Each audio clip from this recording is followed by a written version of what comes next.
on me. So good when it's touching. Tell me when it's touching. Tell me when it's touching. One fucking delicious. The other's on me. So good when it's touching. Tell me when it's touching. Tell me when it's touching. One fucking delicious. The other's on me. So good when it's touching. Tell me when it's touching. Tell me when it's touching. One fucking delicious. The other's on me. So good when it's touching. Tell me when it's touching. Tell me when it's touching. One fucking delicious. The other's on me. So good when it's touching. Tell me when it's touching. Tell me when it's touching. One fucking delicious. The other's on me. So good. Hey, we did it. What's up? Look at my new cup. Oh, well, that doesn't do anything. Yeah. I try not to spill it. It's hot coffee.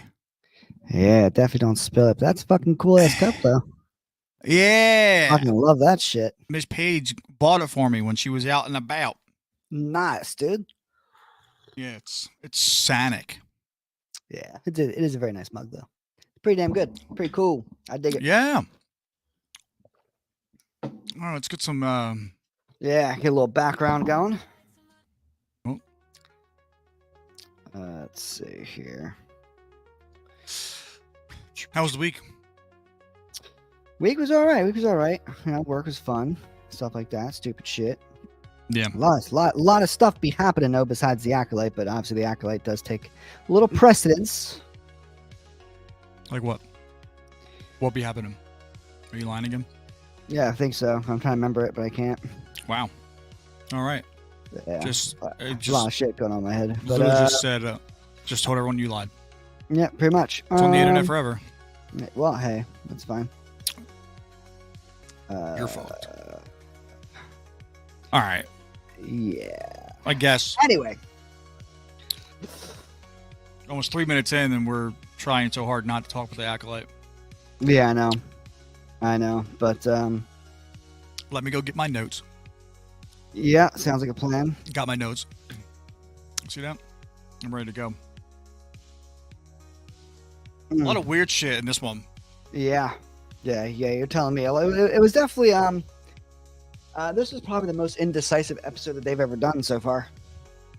I think this is the worst episode I've seen from the Acolyte in terms of writing. Yeah. And then we'll get to the point where I lost my fucking mind on this show. But like the first note I took is when the Jedi are all together and fucking Jedi Master Shrek is saying that she believes May is trained by a Jedi. Yeah. Because of a hologram. Yeah, because of a hologram recording of her fighting Trinity, which is kind of interesting considering who was recording it. Was it Trinity or was it when she fought Soul? Probably Soul. Yeah, you're right. Probably Soul. But even still, like, again, that also doesn't mean anything. I don't understand what that means. Yeah, I mean, like, so what you're telling me is that if you're trained in any kind of martial arts, you're automatically a Jedi trained. See, when she said that, and I saw the TV, I thought she was saying that she thinks she's trained by a Jedi simply because she killed 2 other Jedi. I was like, oh, yeah. Okay, well. No. Nope, not one bit. Just because she knows Kung Fu, or Force Fu, as Trinity calls it. Because that's what it's called. Yeah, Force Fu, you fuck. Force Fu. So. And never you forget. Yeah. Yeah. But going into that, you know, and being trained by some type of former Jedi of some sort, because Dark Jedi still don't exist yet, I guess. Well, that's not true either.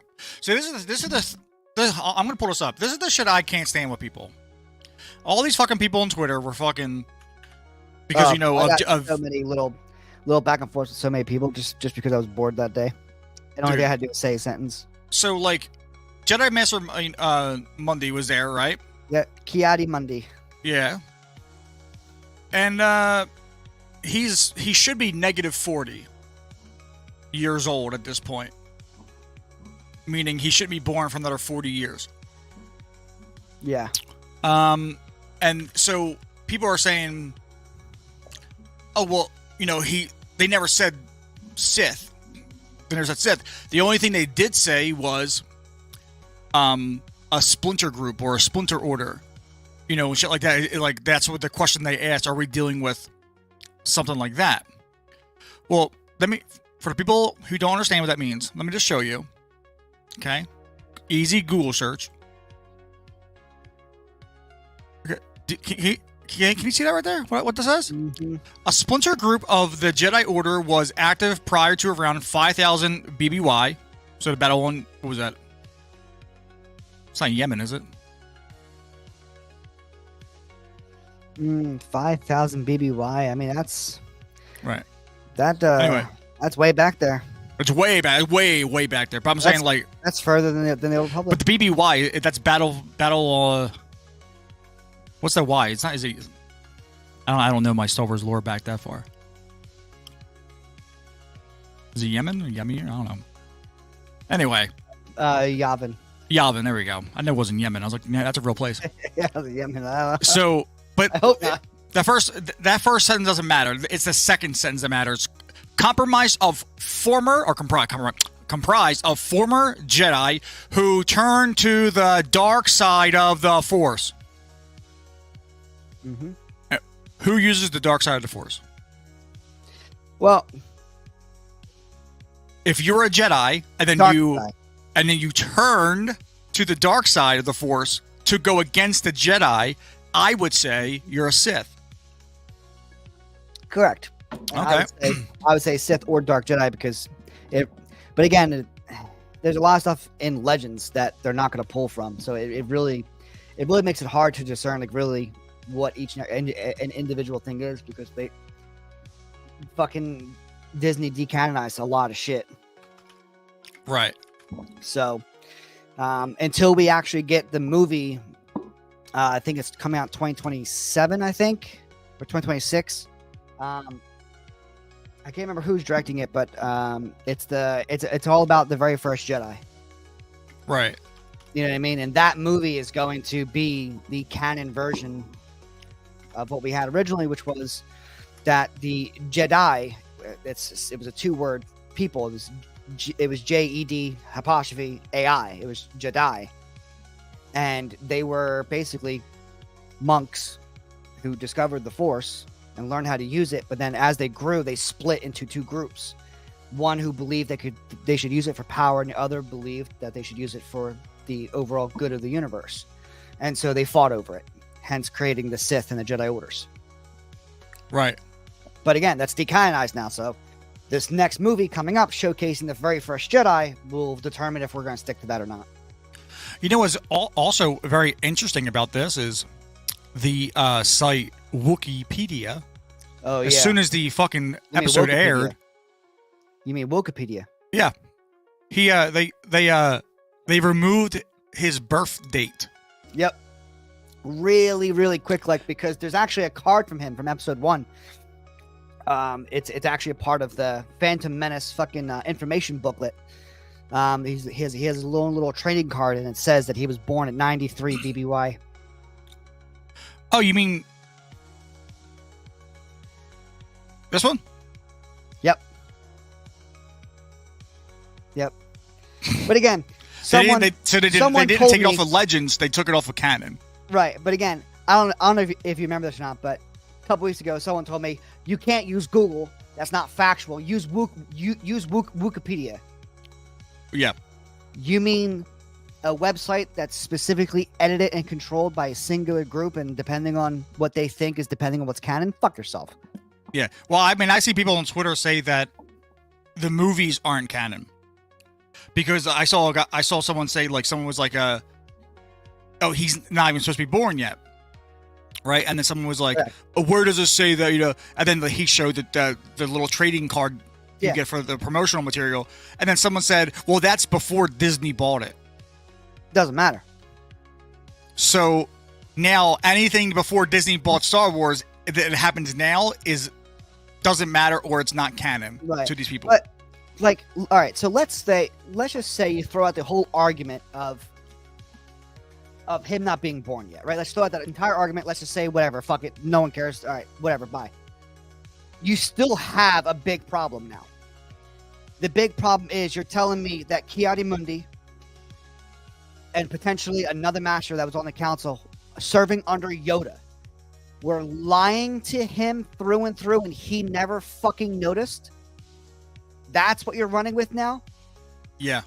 Like, that's your other problem now. So it's either A, he's not born yet, you take the fucking hit and say, my bad, we thought it was a cool cameo, or B, you now have to fight the whole concept of Yoda is fucking retarded all of a sudden. Are you subscribed Even though he can feel people are Jedi, he can feel a Jedi die from across the fucking universe. All those Jedi that decided to lie to the council should be disbanded from Jedi. They should not be Jedi no more. Absolutely. Are you sub to Star Wars Theory? Star Wars Theory? No, I'm not actually. Brother, he did another skit. Fuck it. I love this other one with Palpatine and Anakin. Yeah. Oh god. Can you hear that? Oh yeah. He was trained in the Jedi arts. My only conclusion can be, he was a Sith Lord. A Sith? Yes, A Sith? Master. A Sith Lord. Master Yoda, a Sith? We haven't seen a Sith in 1,000 years, dude. No Jedi's gone missing. No one. Why are you acting weird? What do you mean? I'm being weird. This guy's weird. See, look at him. He's weird. What's with his hair? He's weird. Tell your master he's weird. Where do you find these guys, man? I don't know anything. I don't know anything.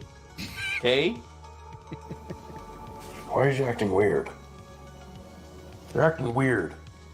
Come on, it's me. What are you talking about, dude? We haven't seen a Sith in 1,000 years, but we'll definitely investigate for you.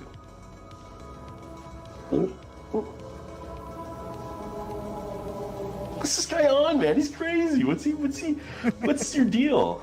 He's just weird. Right? I don't know anything. I don't know what happened. I don't know anything. You guys looking at me. It's getting kind of hot, man. Can I get a lunch break? Hey, Droid, can I get some Jawa juice, please? I'm gonna go to Dex's Diner. You guys want anything? Hey, you guys want anything? I'm gonna go to Dex's Diner. I don't know anything. Okay, Master Yoda the usual? Okay, I'll see you guys later. Because now, that's what he's going to have to do now. They're going to edit the Phantom Menace. Him sitting there sweating like... Exactly. Again. And it comes down to this thing. Is that you either have the argument of Ki-Adi-Mundi not being born yet, or how he's lying to Yoda the entire time. Yeah. For the next 100 years. Uh-huh. You know, he shouldn't be alive. But whatever. Yeah, I mean, it's just one of those things now. So that was the first point. Shout out to Star Wars Theories, by the way. Yeah, I love Star Wars Theory. If you're not subbed to him, I don't know what. I mean, I think he has like 3 million subs, so I doubt it. But just in case, go sub. May and discount dollar store Ezra Miller. True. Is on the planet, and they're talking. You know, just shooting the shit. May then says, in some weird way, I can't believe my sister is Jedi scum. So I thought that was a good point to write down, because that's the reason you wanted to kill her. Is because she wanted to leave to become a Jedi. Yeah. So why couldn't you believe, and there's no other reason for her to say that. It's not like she's saying that to maybe draw information out of fake Ezra Miller or not. She literally just says it. The only reason why she says it is because she wants to ask discount Ezra Miller if she said anything about her. Like, did my sister say anything? Like, yeah, and that's what I'm saying too. There's an echo. Oh no! Hold on. I think there you go. Better? Okay, cool. Yep, very much better. Thank you. Again, I've been saying this the whole goddamn time, but every episode we have, it's almost as if we have a new writer every goddamn episode that doesn't know what the other writer did. Because in this episode, again, it's like, oh man, I can't believe my sister's that Jedi scum. Literally, the last episode, it was her taking her book, going, "I'm going to kill you for wanting to be a Jedi," locking her in her room and doing so. Right. Man, the literal last thing you said to her was, "I'm going to kill you," and then 2 minutes later, you saw her on a bridge going, "What did you do, bitch? What do you mean? You lit a fire? What are you asking me what I did? Yeah. What did you do? What the fuck? Like, why are you looking at me like you locked me in a room? I didn't do shit, but literally climbed down a fucking laundry chute. Thanks, by the way. And now we're here." Yeah.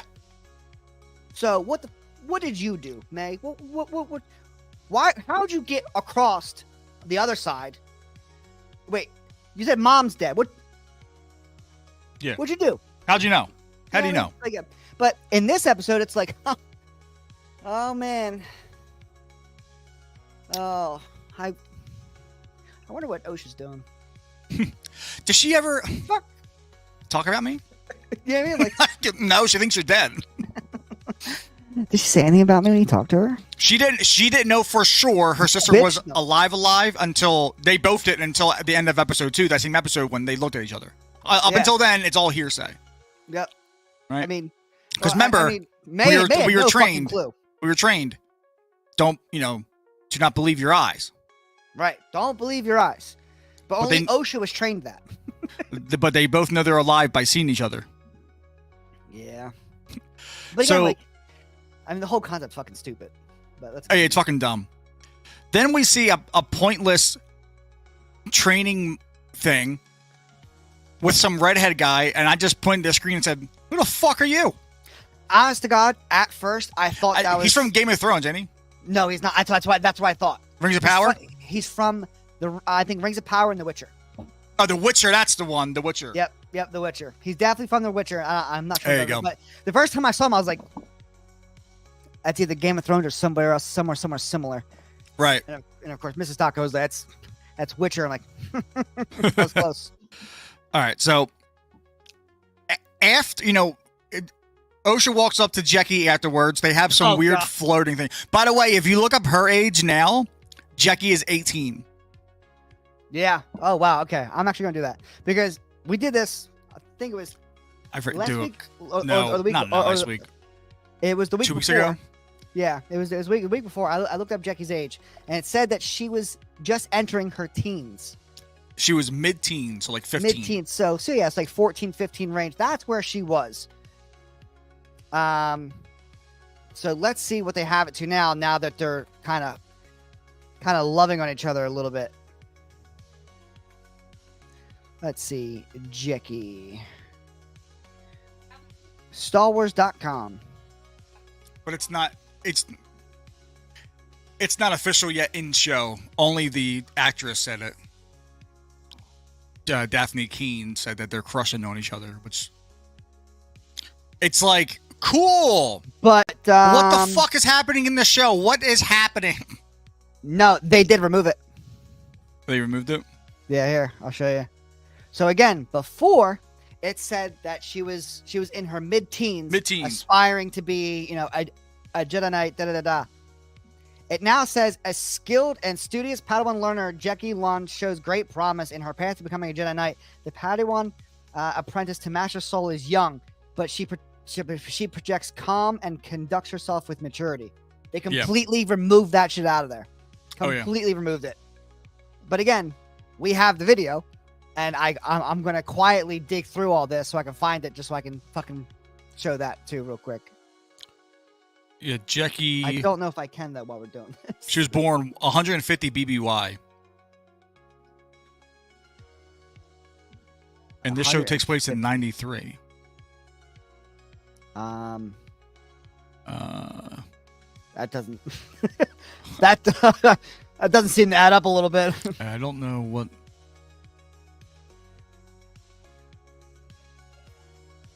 I guess she's 57. All right, so There ain't anyway, no fucking way. no. So That's not what matters in this case. I don't care that they're flirting because I really don't give a fuck with the show. But she tells Jackie she's leaving. Yeah. Okay. And then Jackie asks, are you going to go say bye to Master Soul? Mm-hmm. And she says, no, because I already caused him too much trouble. She then hangs the fuck out, gets the pip droid fixed up and serviced. And also because like 10 minutes later in the episode, Soul runs into her, like just in the common area.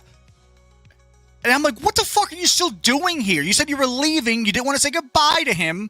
And you got caught by him because you just hung around. And then I realized, oh, it's because the writers needed to move the plot forward. So they didn't know how to do it. So they just have her hang around so they can do the same plan again. Use May or use Osha to draw out May. This is the third fucking time in 4 episodes. And last week was a fucking flashback. It's the third time in 4 episodes they're doing this. Why did you have to go back to Coruscant to make this plane? You're already out there. Just go to the next spot. Go to the Wookiee planet immediately. You know where she's going. Yeah. Well, remember they have to talk about it first. That's what Master Shrek was talking about. Yeah, I know. Master Shrek said we gotta come talk about it, but that's the point of the whole of this writing. Yeah. It's like you're already in orbit. As Master Soul, I would have said, I would say we got to go there, and she's like, no, we must come back to. I'd be like, all right, I'll see you there soon. Boom. All right, we're going to this planet. She can be made me all she wants. That's what Qui-Gon and Anakin would have done. Mm-hmm. Obi-Wan would have, of course, followed it because he is one for the rules. But Qui-Gon, Anakin, they did that shit all the time. Yeah, fuck out of here. Especially Anakin. So that's why she hung around. And then there's also a weird thing that we kind of laughed at. Me and Miss Paige laughed about was she said when the plan came about for the third time, she goes, "Oh, you want me to rejoin the Jedi Order?" And he was like, "Not officially. We just need your help because it's you and your sister." She's like, "Oh, okay." I'm like, "You're the one who left. Yeah, you physically left. Why to go are you become upset? A mechanic. Why are you upset that you're not being brought back to the Jedi Order? Why would they bring you back for someone? How does that work? Can you just reinstate her card? Yeah, no. I mean, but again, you couldn't even use the Force when your life fucking depended on it. Well, she can now. Bring you back. Well, yeah. I mean, we'll get to that, but she can now. But at the current moment, she can't do shit. She can't feel anything. She can't do anything. No, we're not going to bring you back. Why the fuck would we do that? That's just such a pointless ass question. Again, you left the Jedi Order because you needed a paycheck. Somehow, I'm not understanding how you weren't paid anything or how nothing was free for you in the Jedi Order. Never ever in anything Star Wars have anyone ever said, like, I didn't get paid this week. I need a paycheck. I need a raise. Nothing, because it's earthly. Yeah. But she needed a paycheck. She needed a paycheck. She needed a paycheck, so she dropped the Jedi and became a mechanic. And forgot literally everything she learned in the Jedi Order because they're not transferable skills into the workforce. So can't really have reading people's feelings and minds trying to be a mechanic. Lose concentration, start staring off in the fires. Yep. So here we go. So we're on the ship. So I kind of want to just retouch on the whole plan scenario thing. So good. They're talking about making a plan between all the masters and shit like that. You have Ki-Adi-Mundi in there for some ungodly fucking unknown reason, which he doesn't really say much, which I expect him to have a little more of a word considering his species is literally all about their intellectual prowess. But hey, I digress. He was beaten by Master Shrek, I guess, by one line. We're going to do this. She said that we can't tell the High Council because the High Council will then tell the Senate, and we can't have the Senate losing confidence in us because there's a rogue Jedi running around. Yep. Who the fuck say anything about a rogue Jedi? Because May was trained by somebody? I'm sorry, don't we have archives of just dark force wielders at all at this point? I'm pretty sure they're in canon. At least one prior to this moment. According to the High Republic books. I'm sure there's one. But they just have to be a Jedi that trained her. Well, wouldn't that be easy to figure out within the last 16 years who left the Jedi Order? Oh, right, Osha. Yeah. Who else? Just literally look at the fuck up. You have archives for a reason. And if there's only 3 people, well, guess what? We have it now a narrowed list. I have a better plan. Track them the fuck down. And maybe, you know what I mean? But again, the writers can't think around anything. They have to do the one thing that contradicts everything else, which is let's not tell the High Council, even though 2 of you are about to sit on it in the next 20 years. Yup. Doesn't make It's gonna sense. be beautiful. And then Yoda can't sense these motherfuckers dying and start asking questions like, hey, I felt Master, wherever fucking Trinity die. And then Torben, what's going on? Like, I'm sensing some kind of plot and you guys are not telling me something. What's going on? The shit's going to happen. He's fucking Yoda. Do you think he's just blindsided just because like, oh no, a Jedi died. Oh, I was napping that day. I never felt it. No, the fuck, it doesn't happen. Whatever, I digress. It's a fucking horrendous show. You're on the ship. You're flying. You got Basil, which was also the name Oh, of... dear Lord. Oh, so someone... That's from Austin Powers. I love Austin Powers, though. Basil was the name of the guy who was like his Q. Yeah, I fucking love Austin Powers. Yeah. Shit's So, hilarious. for some reason, OSHA's droid decides to shoot water on... This is a mechanic droid. Like, it can weld and shit like that. Why the fuck can it dispense water? Because R2-D2 can dispense oil. Cool. Is And it it's water, only though? fair. Is it a chemical? And he also sprayed the thing in its fucking nose. The It's thing probably that's kind of a chemical. tracker that needs to smell to track. Yeah. Good job. She Yeah. then gets up and says, I'm so sorry to the fucking hamster. Walks over to Jackie and says, who's that? And Jackie says, that's Basil. It's Basil. And so OSHA asks, is he or they with us? First, here's my first point on this. This is some of the most egregious box checking I think I've ever seen. Yeah. Because 2 minutes later, Yord says he refers to him as he. Anyway, so the whole point of saying he or they was just a wink, wink, you know, to the camera, to the, you know, hey, community, let's get some DEI checks in here. Yeah. Hey, look, we're being inclusive. Yeah. Right? It's a fucking rodent. That's Do not you even my think it biggest even point. understands you? That's not even what pisses me off more about this point. The thing that pissed me off more is that she said, is he with us? He's on your ship. Yeah. No, we usually just carry enemies. Yeah. From time to time, we just pick up strays and we kind of... What the let's see fuck are you just talking kinda about? like what they do when they're surrounded by random people. No, yeah. I mean, that's a great point. I mean, he's literally on the ship. No one's attacking him. Everyone's ignoring him. And Jackie says, oh, that's Basil. Yeah. Oh, Right cool. there. All Like, oh, okay, cool. Hey, what up, Basil? So her asking Jackie if, you know, he or they are with us, it's already a stupid fucking thing to ask because obviously Jackie knows exactly who he is. Oh, that's Basil. Yeah. He always Again, goes, But again, apparently there's no introductions at all upon coming on board the ship at all. You know what I mean? Everyone just walks on board and is like, who's that? Shut up. Everyone gets on the ship. No one knows anything. You know what I mean? Like, the fuck? yeah. No. Of course, you know. Look, it's hey, Basil. That's Basil. That's our tracker. Right? Yeah. We need him for the mission. Please don't fuck with his nose. If you fuck with his nose, we fuck with you. Got it? Capiche. Got it. Cool. But again, the whole concept is, it's just utterly fucking pointless because again, Jackie says, yeah, that's Basil. Of course we know him. That's Basil. Is he or they with us? Why the fuck would I say his name's Basil if he's not with us? If she's Why is just he on completely our making it ship? up on the You spot. know what I mean? Like, Oh, yeah, that's Basil. you didn't know? Jesus.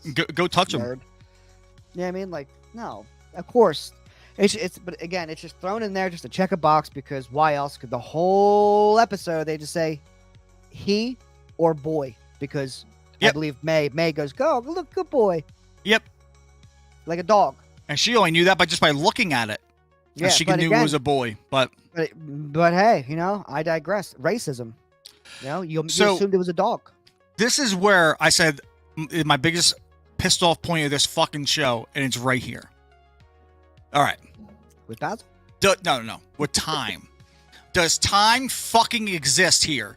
No. May and fucking This is a Ezra strange Miller forest. landed on this fucking planet. This uncharted planet, by the way, as Ezra Miller says, but he knows exactly where the fucking Wookiee is. 3 hours of sunlight left. Mind you, the Jedi have gone back to Coruscant, done a training thing, had the little lesbian flirting thing with fucking Jackie and Osha, had a soul get Osha to convince her, put her onto the ship, fly back to fucking where the fuck this planet is, land, ask a local where the Wookiee is.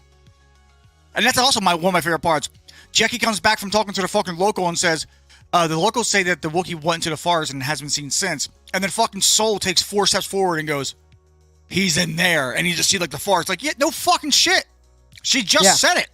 Literally was just told he went into the forest. That's the only fucking one, Soul. Right. Thanks. Appreciate it, bud. But then at the end of the episode, they meet at the same point, at the same fucking time. Hey, Osha took a really long week break. It's fucking insane. Like, All right. by the time the Jedi got there, the Wookiee's already dead. Ezra Miller's already hung up, and then fucking May's already taken. Like, and all they find in his body, and then, which would actually be a better idea, because then it'd be like, May killed another one. But this time she didn't, as we find out later. But still, it can push that story. But I digress. Yeah. So, but I do agree. I mean, there's no concept of time. So, May and fidgety pothead Ezra Miller, literally walk for I would probably guess quite a good amount of miles to burn at least 2 hours because the sun started to go down, and then he went to go fetch her water, and then by that point, the Jedi's little groupie party is already almost there. Yeah. And I don't know about you, but I'm pretty sure hyperspacing around a galaxy takes some time nonetheless. If there's only a couple hours left of sunlight, I imagine they would get there already at night and everyone would be dead anyway. So, yep. Not kind of understanding where there is no time.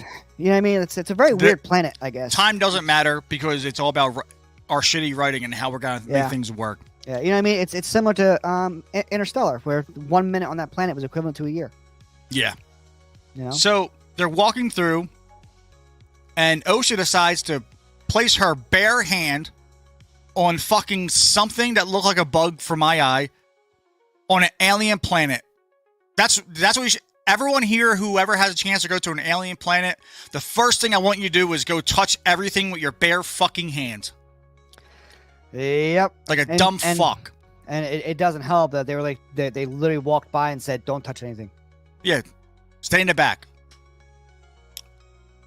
First thing you do is you touch it. Depends on the statement. That could be a little racist thing, right? What? Like the back of the bus thing.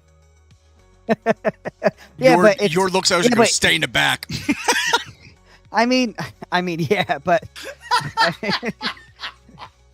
again, they're writing a lot of things into this show that on Juneteenth, no less.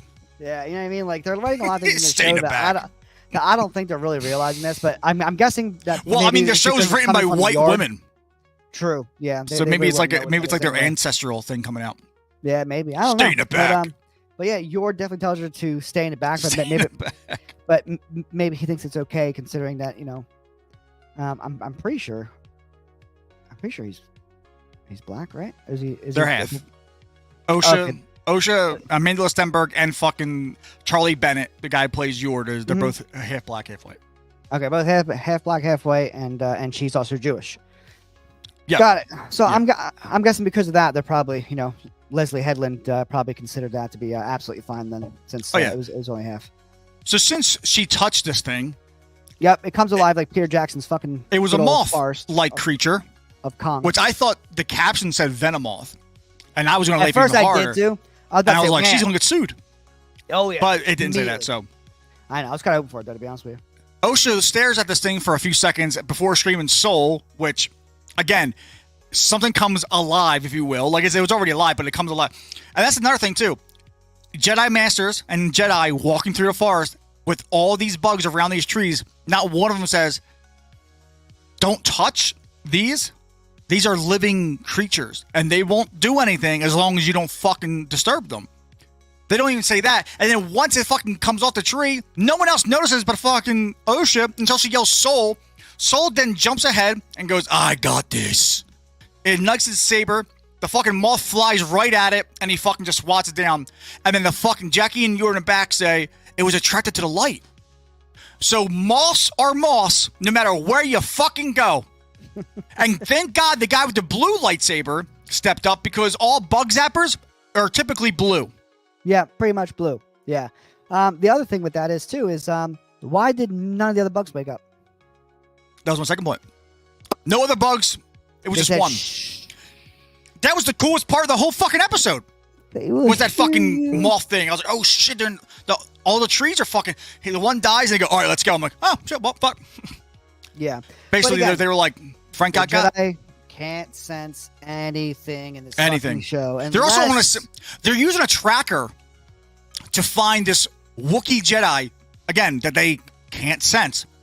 Isn't it like tech? They have like, I don't know, some kind of droid or some kind of like drone droid that can sense living beings, They can scan the fucking like planet and biological go, life forms. There's a homemade structure right in that area right there. It's in the middle of the forest. It's probably Thermal where a Wookiee goggles, would go. maybe. I don't know. Something. You know what I mean? Like they definitely have scanners on their ships. They can scan the planet and see all the structures on it and go, that one looks a little more homemade. And it's middle of a forest. It's Middle of fucking typical, woods. pretty typical of a Wookiee to be, surrounded by trees. So why don't we start there first? And they literally land down the road. I mean, But again, I'm useless Jedi. They don't know their job. They don't know what the fuck they're doing. They can't sense any fucking thing unless it's only to further the cause of the lesbian space, which is from episode 3. I think that's pretty much it. Because other than that, they are just fucking useless. Like terribly useless. I made this I mean, it's pretty much what it is. because it's a fucking bug zapper now. Because that's so far that's the most they've used their lightsabers on anything. Yeah, pretty Was much. that? Pretty So then, much. after this, we get another beautiful line that was written by these fucking morons, where Osha is talking to Jackie again, talking about what she's lost and things like that. And Jackie says, "We are not defined by what we lose. We are defined by what we survive." And I just laughed aloud and said, "What?" Because my mind immediately, because I was in the writer's room and I heard them, my mind immediately went to, so sexual abuse survivors, people who were molested, raped, trying to keep it. That's what you're defined now as for the rest of your life. Yeah. Because you survived it. Yep. Since you just survived it, according to Leslie Headland, is you need to be constantly afraid of the ever growing shadow. That's who you are. I actually believe there's actually in battered women shelters, I believe they actually tell these women, because it's the truth, that you are not defined by the actions of somebody else, that you are not just a beaten woman, but you are a survivor, a conqueror, a warrior, positive things, not just, you're a battered woman forever. Sorry, bitch. Yeah. I mean, this is typically how prosecutors think that, and detectives would convince women to go against their abusers in court. You are strong, you survived, you're awesome, you're a fucking warrior. Don't worry about it. This is it. This is your pinnacle of finally stepping up to what you feared the most and beating it the fuck down. Yep. And according to Leslie Headland, is fuck no, you're absolutely wrong. You need to be afraid, and stay in your fucking corner. But here's the second part of that Miss Page said to me when we watched it, and I wrote it down. You can also survive what you lose. Yeah. So what the fuck are you talking about? Yeah. What if it just happens to be a tragedy where you lose your entire family? Yeah, but you survived. Like say you and your entire family were in a car crash and you're the only one who lived. You survived what you've lost. So that's already, the fucking saying means nothing. This is people. This is uncreative, unprofound people trying to say profound things. Yep, and it's just not working out. No, it's not working out. Again, you're morally defined by the choices you make in the life that you live. not necessarily defined by what happens to you, because whatever happens to you is something that you have to overcome and conquer. Yep. That's how you grow as a person, is you put yourself in uncomfortable scenarios and conquer them, be better than them. And that's how you grow as a person. But according to the show, is just a big fuck no. Just nope. If you survive sexual assault or survive anything in that manner, you need to be very afraid of everything for the rest of your life, because you are now defined and by that's that what one you scenario. are. Don't you ever forget that, bitch. So again, not the best of lines, but Leslie Headland. Yep. I actually made a meme for this too. Apparently Dave Filoni, because apparently he okayed all these scripts. Dave Filoni okays everything that goes out. According to one of the writers of the episodes. Here, I wrote I made a little meme for this too. Dave, what have you become, my guy? Jackie here, you're only defined by what you survive. 1 in 4 women and 1 in 10 men will experience domestic or sexual violence in their lifetime. Well, that's what you are now. Yep. Thanks, so thanks Jedi Jackie. You fucking moron. Yeah, thanks. Anyway, moving on, I guess. May. Oh, God, May and fucking... And discount Ezra Miller. Yep. They stop for water. He says, I'll give you some more water. Because she's tired. Yeah. And she's just... What if this isn't a test? What if this is just the final lesson? Bitch, it's a test. It's the same thing. Yep, and so the test is she has to kill a Jedi without a weapon, and technically, she already did this. Jedi Master Torben drank poison himself. She didn't force it down on him. She didn't inject it in him. He woke up and said, "You're right. My white guilt consumed me. I must die," and drank it himself. Yep. She even put it on the ground. And let go of it. Yeah. She was not forcing him. She gave him 2 options. So and he decided to kill himself. So she already did it. So good job. And by the way, not to mention, if you kill anybody with anything, whatever you kill them with becomes a weapon. If I kill you with a banana, it's the banana is the murder weapon. Yeah. So again, more pointless bullshit. But so after discount Ezra Miller runs off to get water, he comes running back because she's that important. You hear her screaming. And then he gets caught in a trap, and I thought, "Oh, this is a trap the Wookiee set, like in his surroundings." Because at this point, as we find out in a second, they are 10 miles. Another fucking word that I've never heard in Star Wars before that I can recollect. Miles. I've heard of clicks. Usually it's clicks, like 10. We're 10 clicks out, something like that. But miles. Something again. It sounds too earthly to me, but that's a nitpick. So while he's hanging there, and he's like, "What the fuck, get me down?" And she's like, I just figured out this thing. I don't have to do this anymore because my loyalty is not to your master; it's to my sister. After a short hike, she's automatically, "Fuck this dude. My sister's alive." Oh. You mean the same one that you literally said, "I'm going to kill you," and then literally tried to burn her alive? To kill her. But not only that, you saw her at the end of episode 2 when she horribly missed on purpose to try to stun you with the shit. Why didn't you stop then and go, "Oh my God, this changes everything"? Yeah. Why did you not give yourself up right then? You ran again. Not only did you run again, you ran to that Ezra Miller. You went to a whole nother planet. You hiked hours through the forest and then decided when you're 10 miles out to be like, "No. It does change everything. My loyalty is to my sister, not your master." What? Yeah. And another thing is, again, even if she didn't turn herself over in episode 2, right? Let's just say that. Let's say she still didn't. She still ran away. She still could have got into, stowed away on a ship. She has the Force, so she can knock a few people out. Get on the holocom, radio into Sol or the Jedi Order, and just explain, "I am May, Osha's twin sister. I am behind these attacks. But seeing my sister alive, I wanted to turn myself in. This is not a joke. This is not a test. I want to turn myself in because I was doing this because I believed that you killed my sister. I saw her with my own eyes. She's still alive." And the Master Soul would interrupt her and be like, "You must not trust your eyes." Yeah. Yeah. But again, that's also a thing. There's holocoms. They literally talk to each other. We literally saw it in episode 1 and 2. And then So why in not the that? same scene, the writers wrote something again equally amazing. She says, "I'm going to surrender myself to the Jedi." Discount Ezra Miller says, "They'll throw you in jail," like a smart person would say. And she says, "Not after I tell him who I know, who I know it is." And then Ezra Miller said, "He'll kill you. He's got to find me first." And then I wrote, "Sweetheart, you don't know who that is." Remember Soul reached into your mind and he saw that you didn't know, and you actually don't know.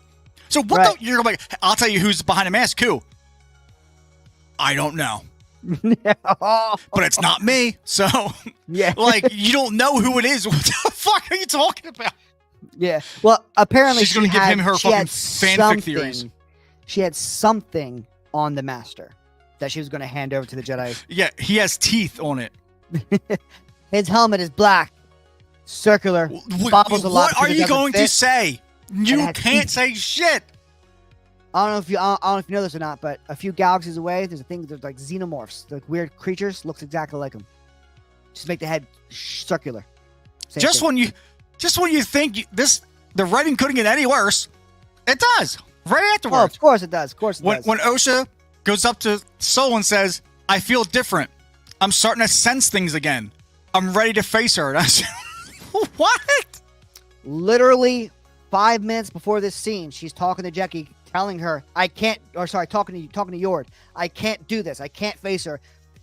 I know I can't, so I'm going to need you to Yeah, if it finish comes the down job." to it, please take her out. Because I won't be able to. I can't hesitate Right. again. And I'm like, well, first off, you didn't hesitate. You just missed. Yeah.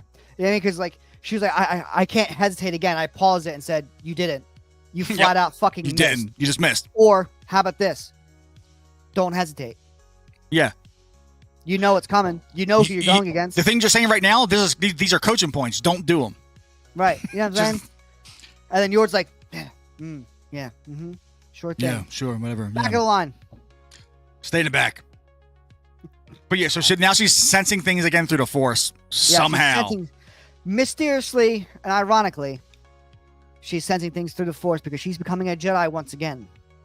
Even though when her life depended on it, literally a ship falling from space into an atmosphere of a planet, she couldn't feel anything at all.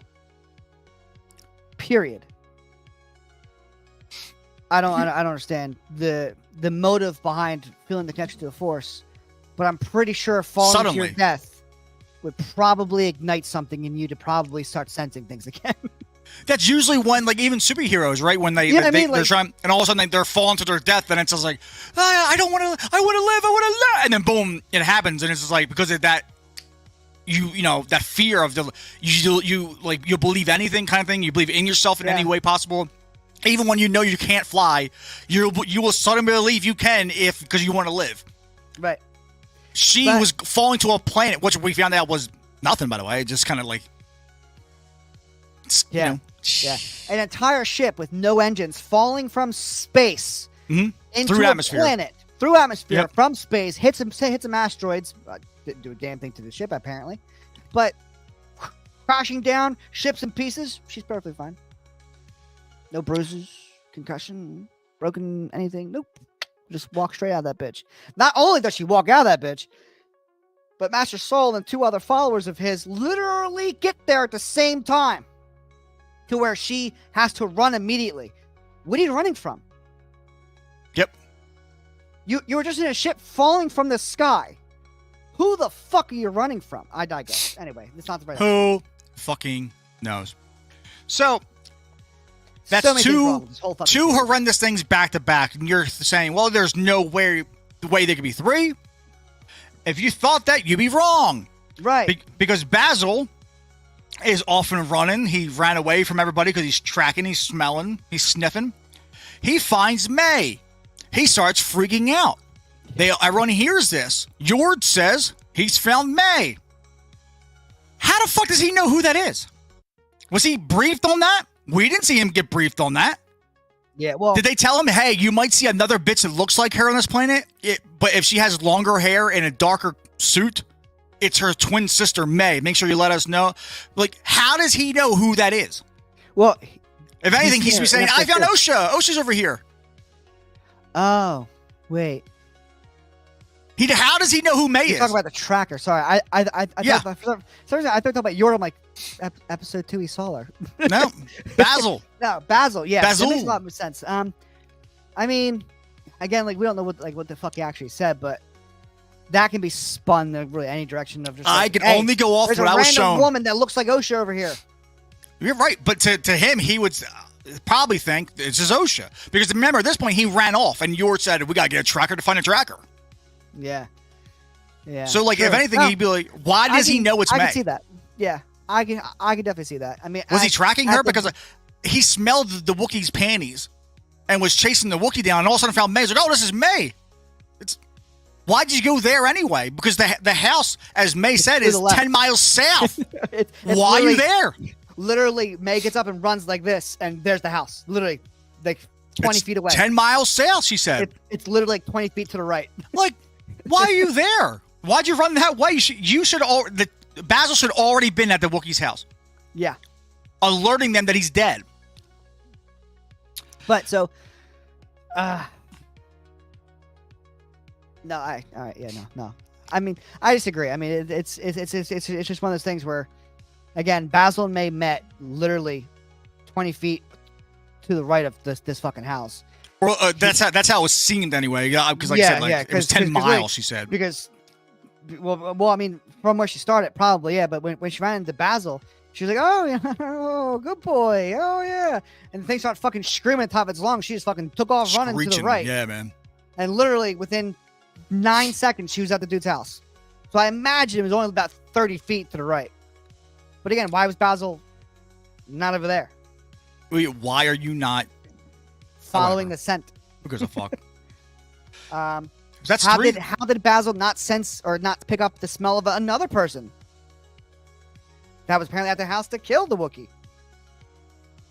That's something that's something a tracker would do. Talk to Yord in the Wookiee language. I'm not gonna try to pronounce it again, but and to say like, hey, girl, Wookiee, there's another one I don't know. Yep. Another one.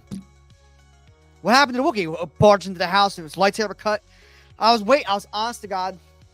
I was honestly waiting for them to go inside that house and see the lightsaber cut.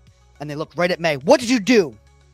I was Yeah, waiting for which it. would be the second time in the show so far that it happened, where one of the twins ran up on a dead body, and I was waiting for them to be like, "Get back from the body!" Like oh my god, like the whodunit thing again. But Yeah. they didn't, thank God. But I again, know. this I was waiting for it because I was like, Oh, me too. She doesn't have a lightsaber. another thing that pissed me off about this too was here's the fourth worst thing in a row. They're on a fucking roll here. We didn't see the Jedi Wookiee in action alive. We will see him in action in a flashback because in the trailers he was fighting Torben when Torben was a Padawan. Correct. So it's going to be another flashback $180 to the witches. $1 million budget. Yep. One of the writers for this episode, the one I made a whole video on the channel, she responded to a fan on Twitter saying some things we just can't show. We can't fit everything into the show with the budget. Excuse me? Your budget is the same as a movie. Your budget is $20 million short of fucking the House of Dragons. Yeah. Okay? By the way, great first episode by House of Dragons. Didn't watch it. Love it. Won't watch it. I haven't watched Game of Thrones yet. I don't like the setting. It's not my setting. I fucking love it. I don't like the medieval dragon fucking. I love it. I don't like that setting. So much. The only setting I like it in is Lord of the Rings. Yeah. I mean, That's it. Rings of Power comes back on at the end of this month. First season I thought it was terrible. I liked it just for the sheer fact of it's Lord of the Rings. It's the prequel. It's how Saruman actually got all the rings out and got the Rings of Power to that. So I did like it, but obviously there's some quirky shit going on there. I was like, just why? We didn't have to do any of this, but I digress. Yeah. So May runs into the Wookiee's house after Basil finds her. She goes, Master Kanaka. And this fucking dude is laid out on his chair. Yeah, literally. In a way, you know he's fucking dead. It's not natural for you to say if you're alive. You know what I mean? Just Yep. Oh, Master, wake up. I gotta tell you something. but fuck, he's dead. Right, so What do you mean? The minute I open the door and look at the body, I'm like, oh, he's dead. she creeps around, right? Sees a big gash across his stomach, but again, it's not the slash on his stomach is like just deep enough just to cut the skin. There's no organs hanging out. He didn't bleed to death. Like, hey, where's everyone's argument of, hey, it cauterizes everything for you? That's how Sabine survived. Right? Yeah. How come? Weird. How come the lightsaber didn't fucking heal shut this wound? It's so it cauterizes crazy. it, right? Sabine No, survived because straight lightsabers through. only kill dudes. Correct. Dudes. Because again, Sabine was hit right here, like right around here, straight through her fucking stomach. But then when she wakes up, it's here. I don't understand how that happens. Yep. Actually, I have a. Here you go. It literally moved like 4 inches to the right. I have a visual aid. Ah, thanks, appreciate it. Sabine. Straight through. So as you can see, that's just above the belly button. If you look at whatever the fuck her name is, hands. They're about, I would say, just above the belly button, straight through. Straight the fuck through. But then the Wookiee... Kelnaka. Look, it's not even deep. It cut, what, like 2-3 layers of skin? Yeah. That's I it. think it survived that. That's all it did? That? And he's dead? Yeah, he's a dude. Yeah. Qui-Gon's dead. Kelnaka's dead. Sabine survived. Fucking... No, I can't say that. I guess... Because the Grand Inquisitor, he lived too. Yeah, but well, I mean, did he though? Yeah, he's at the end of the episode. Reva survived. Reva survived as a woman. So... You know? And that was Vader. You telling me that motherfucker didn't feel her still alive? Nope. He's dumb. So, she finds him. The Jedi surround him and do that cop shit. By the orders of the Galactic Republic and the Jedi Order, please come out with your hands up. And immediately she's sitting there just afraid as fuck, like... Afraid because she knows, like, that Smilo Ren's here. But you were just saying how you're going to surrender to the Jedi. And now you're not. There's a whole group of them out there. Run and go, I didn't do it. I didn't do it. And then you can actually have like a play on episode 1. Remember when Osha was sold? I didn't do it, believe me. Now May could be looking at Osha. I didn't do it. You have to believe me. And then he had that sister, because the whole episode she's talking about she doesn't know how to feel about her sister. Yeah, and of course, you know, I would say most of the Jedi were like, no, like she's obviously lying. Of course she did it. And then Osha's gonna walk out in front of the group and say, no, I believe her. I believe her. Yeah. And Soul's gonna go, then I believe you. Yep. We need to take May in now. And then as taking her in, she's gonna turn to Soul and say, he's here. And that's where he floats down. And that's when the fucking sky goes dark. Yeah, dark. He floats Mary down. Poppins flows down. And to be more terrifying, have him literally push everyone down except for Osha and fucking grab her and move and let him bring her face to face. And then that's where it ends. Yeah. Instead, we got May staying inside the Wookiee's hut with the dead Like, Wookiee. that shit gave me goosebumps. I'm sure it smells great in there. So she stays in there. Smilo Ren floats down like Burning Mary fur. Poppins. Love Oh it. yeah, I'm sure it smells like burnt dog. Mary Poppins comes floating down behind Osha. He ignites the lightsaber. Osha doesn't flinch at all, which is again ridiculous. It's small things like that. She should at least like flinch something, but she doesn't even blink. But again, that will go into the argument of, you know, the sheer fear of seeing him. She can't move. I wouldn't be that afraid of him if I can fix it, because very skinny person, very frail skinny person. I'd be like, Not even get that. the fuck out of my face, dude. Not even that. I mean, again, none of the Jedi could feel this dude. Floating down. Not even that, but just in the fucking proximity at all. Yep.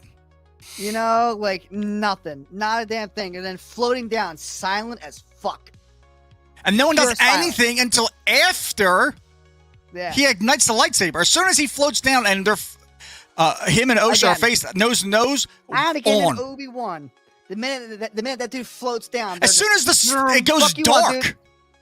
as soon as it goes dark outside, it's a all of them. Qui-Gon and nobody already been. Actually, they might have already had their fucking lightsabers out as they're approaching the hut because they know the last they know is May wants to kill Kalnaka.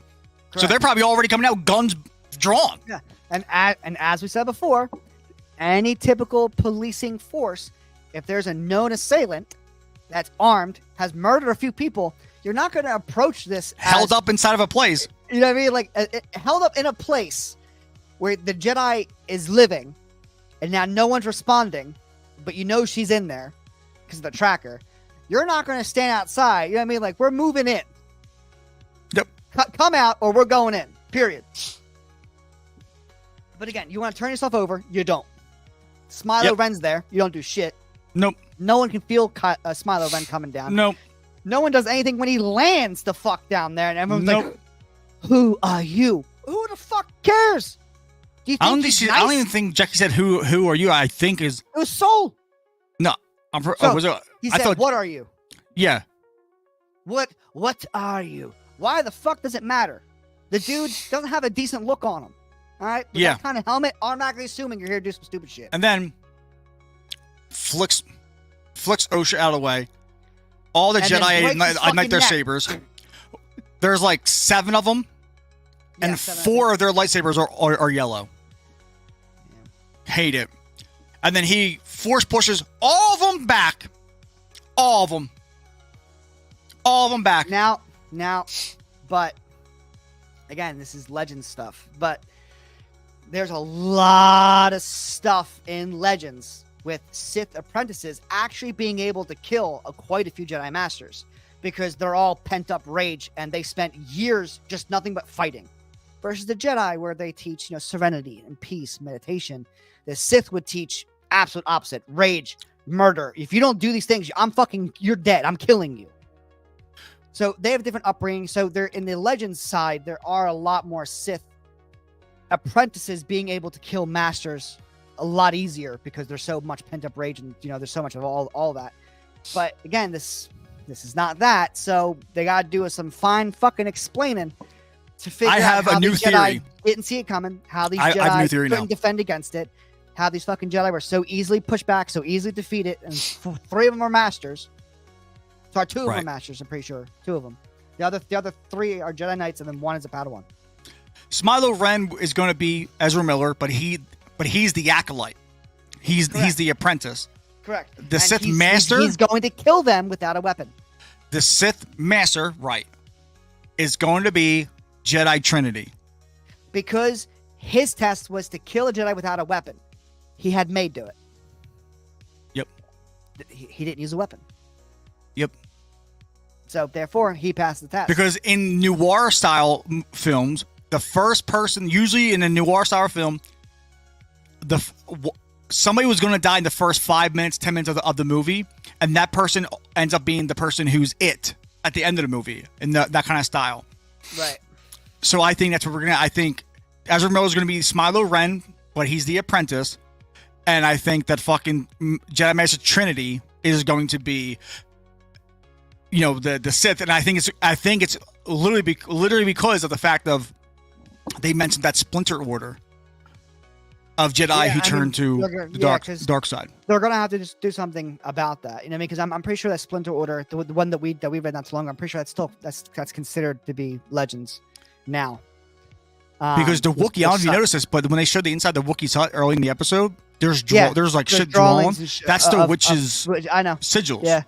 Yeah. When I saw that, I paused. I was like, "You were friends with them?" Like, so Jedi Master Trinity.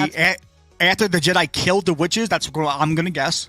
Is they took some shit. They pillaged. They took some books. So I imagine some of those books were not so friendly. Yeah, just like there's like the Book of the Wills. Instead of the Book of the Wills, this is going to be the Book of Anastasia. Probably. I mean, teaching dark witchcraft. I mean, so I can because the reason why the reason why the Acolyte person Ezra Miller can push back all the Jedi is because he's being taught by Trinity, and he has mastered the power of one, the power of 2, the power of many. Right. That's why. And again, I said this to you before, but this would obviously have to. what I'm going to say is essentially if they had good writers, or at least better writers, because this You is serious? a really good way to bring in Darth Tenebris, which is Darth Plagueis's master, who brings in that whole aspect of never dying, becoming immortal. So Tenebris, or Trinity, maybe she renames herself into Tenebris, because again, Tenebris I believe is still Legends right now. But if they do make it canon, they can change it into Trinity, because originally that dude is a Bith. I'm pretty sure the thing from Mos Eisley Cantina that just has a pipe in his the flute in his fucking thing, big bulbous head, big black eyes. That's a Bith. So Tenebris was a Bith, Dark Sith Lord, and so yeah, but I can see where you're going with that, though, because then the Book of Anastasia would kind of be like the translation of how the Sith would basically use alchemy and sorcery involved with their experiments. So this is I'm guessing where they're going to mix and merge the Force with alchemy. Yeah. Or sorcery, so to speak, but alchemy. Yeah. And this is where the And Sith alchemy comes from. And in the books of Anastasia is where it's going to be the seed, the link to Palpatine, and where he gets the ideas for how to try to create or conceive something like a child or a being from the Force, and how he brings himself back later in the Rise of Skywalker. Yep. But that's the end of the review for episode 4. But we must move on to something else that is also from the same show. Yeah. Leslie Headland says that her most important piece of art is being dismantled, says it's reductive to describe witches as lesbians. I didn't write the show. Yeah. You did. Yep. Or at least why are you doing that? It. Yeah, you at least approved it. So again, these group of women, though it's not stated that they're lesbians, correct? It was not stated that. But when they're going around caressing each other and shit, you're kind of implying it through body language that they care for one another deeply. So when you start implying those things, and you don't want it to be implied, it's a little fun, a little fun rule that I kind of live by. Don't do it then. Speaking with the Hollywood Reporter, Headland stated, honestly, I feel sad that people would think if something were gay that would be bad. That's not what we said. We just found it funny. Yep. Because we're not the people who made up lesbian space witches. You can go look at places all over the internet. Forbes magazine. That literally have, the title was Space Lesbian Witches, or Lesbian Space Witches, or however you want to say it.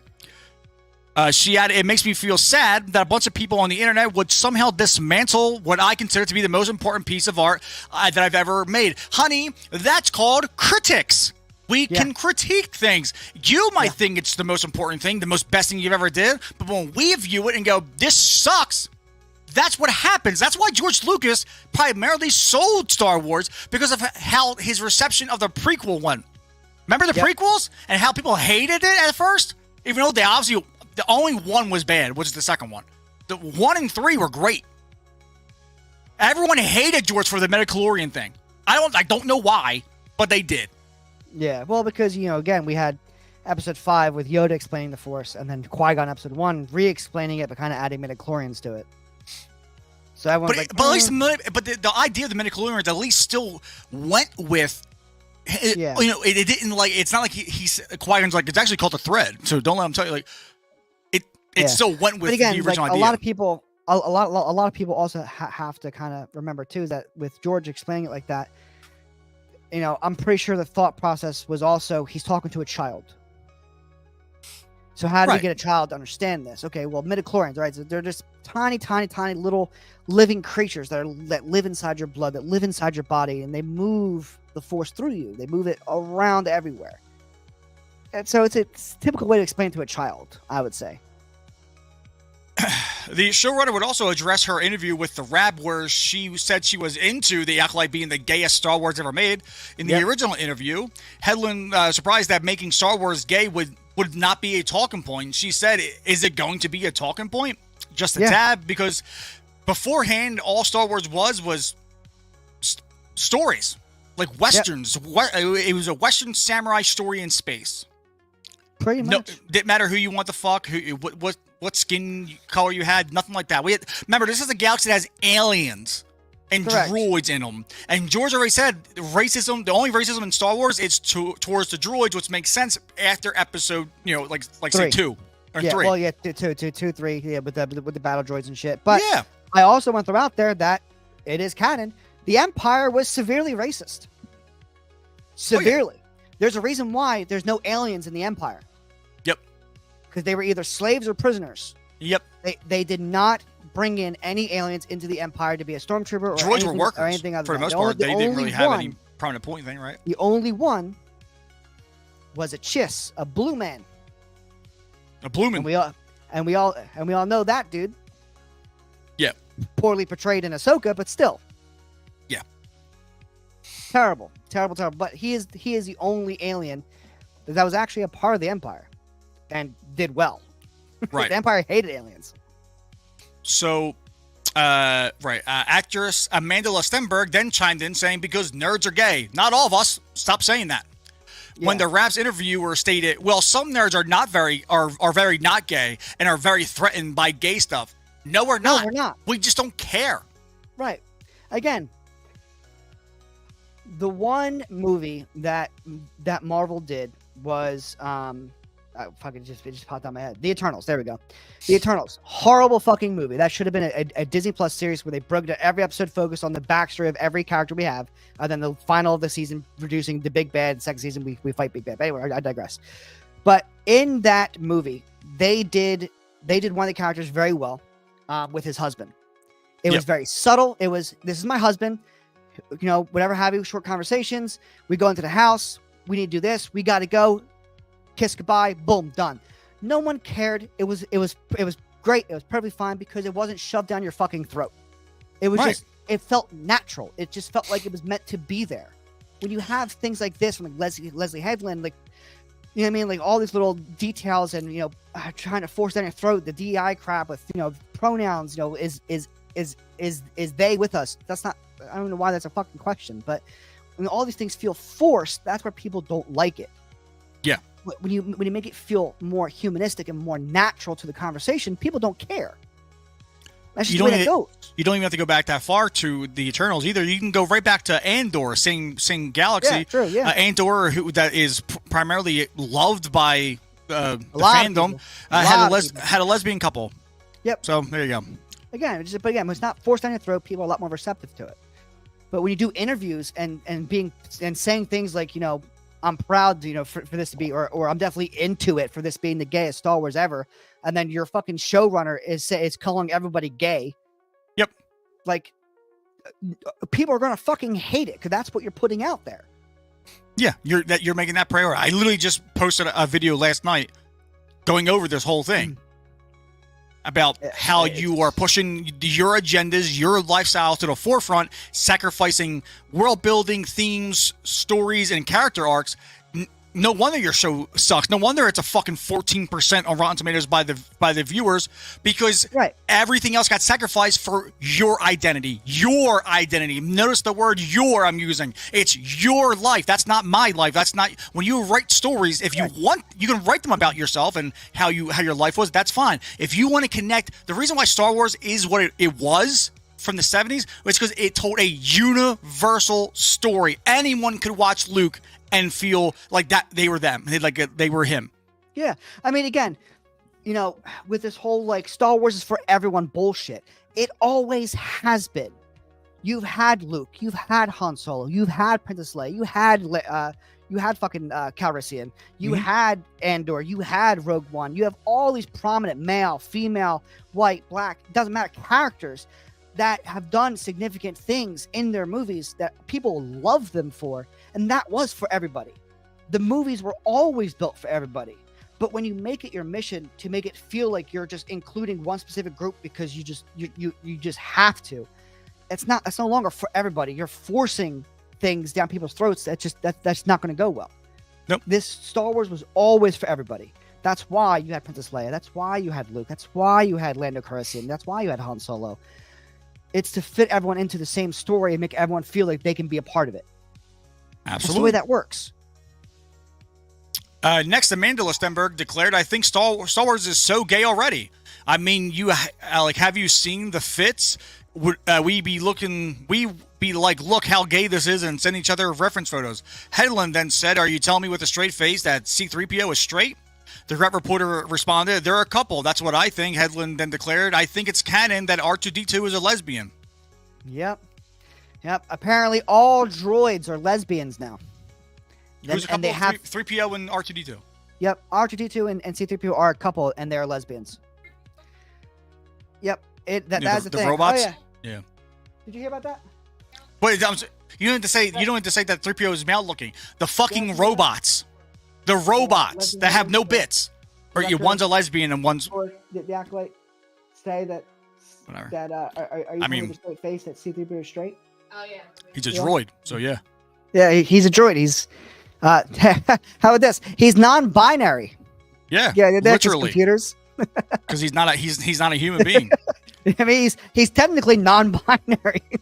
I love that they add Neurotic's tweet in here it says lesbian conception, #Acolyte. I carried them. I created them. Yep. Let's go see what the first comment is. Oh, it's us. Disney said black kids still don't have fathers, even in a galaxy far, far away. 12,000 views. I fucking love it. Dude, some of these fucking... Oh, no, I don't reply. Some of these fucking responds to what we said here. Like this guy here. Hold on, you gotta... oh, no. Yeah, you gotta redo it. Hold on. There we go. Some of the response to what we said there. This guy made a meme. Black fathers, kids in space. Right? Boom. I mean, everyone was on board. He's out of line, but he's right. And then this guy took it further and he said this: "You gave the former assistant to Harvey Weinstein, who happens to be a lesbian, one job, and she manages to implicitly throw black people under the bus with messed up stereotypes in her show. Really, really?" And I listed them off. I said the whole series has racial stereotypes. White guy dies for his past. The fat Jedi is Spanish descent. Obviously, the black mother, no father. Master Soul tells Osha he took the Jedi test at 4. Stereotypes being Asians are smarter, younger. I mean, literally. Yep. And then someone made a Disney Pixar. Where's Dad? That's so fucked up. What did he saying? I said truth. You can't make this shit up. You really can't. You really can't. But again, this is what we got. Right? Hey, look at 455,000 views on that for Neurotic. Huh? Holy shit. Good for him, man. Good for him. Yeah, good for you, Gary, you fuck. But again, this is just what we got. This is I don't know what else to really kind of chime in with. But again, every episode so far has contradicted the other.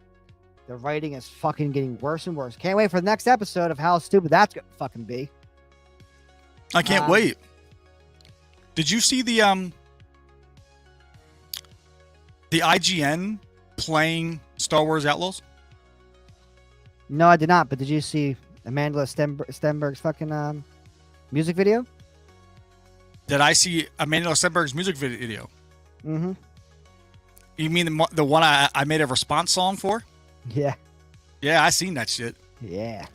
And she's copywriting everybody who shows it to get money. So. Yep. So we're not going to show it just because we're not trying to fucking give her anything, to be honest with you. But on Juneteenth, she created a music video basically telling all white people to shut the fuck up because this is how it should be, and her peoples are oppressed, even though she's half white and Jewish. And her father's a millionaire, by the way. So what people she's referring to is I'm really curious about, because she literally grew up with a silver spoon in her mouth. So I'm not too sure what kind of struggles that she has had growing up, but probably nothing but probably nothing but great things. Can you hear that? So, Stats got money from the upper echelon, while you rant and rave like a ticking time bomb. Preach a revolution, but it's hard to embrace when you're caught in the loop of your own disgrace. You claim to be woke, but your eyes are closed in a mansion of privilege where the hatred flows. Your dad's got money from the upper Yeah. So I made a response to her. Yeah, I'm and telling you, dude, you gotta make an album of all this shit. It's I fucking responded. great. She said she's like 72 hours. I made this on my laptop, and I responded with that saying 72 seconds. AI. Like Dude, crazy what you can do with that shit. it's fucking weird. It's wild, and I barely really change it at all. But But, all right, we gotta look but, at the IGN. But before we Big do, ad. I just wanted to kind of show. This is what we could have had in terms of twins. This is from Star Wars: The Old Republic MMORPG. The expansion was Knights of the Fallen Empire, and it was based on a story of twins. And this is what we could have gotten, but we didn't. Can you hear it? Yep. A man can have anything if he's willing to sacrifice.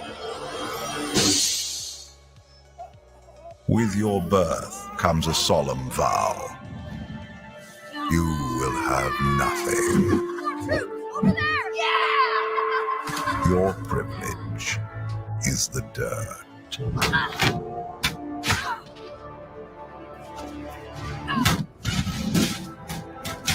Ugh, 2 white children.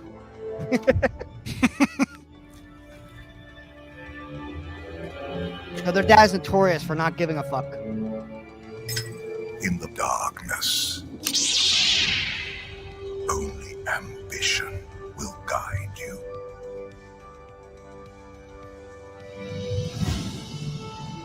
The oaths you swear, the promises you make,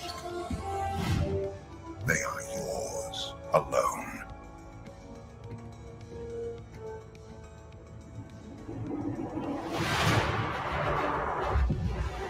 Your freedom will be the wars you wage. Yeah, already better than Acolyte. Yeah, I mean, like,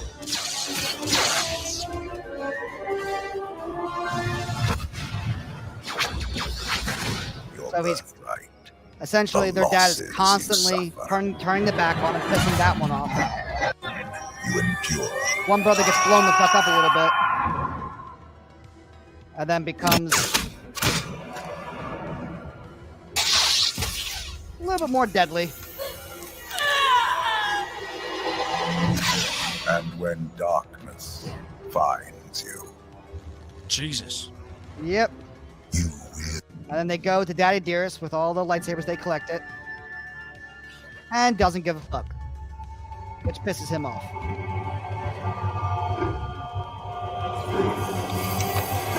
The little details, though. His eye turns red because he's becoming enraged. Yep. That's his fuck. Brother tries to save Dad.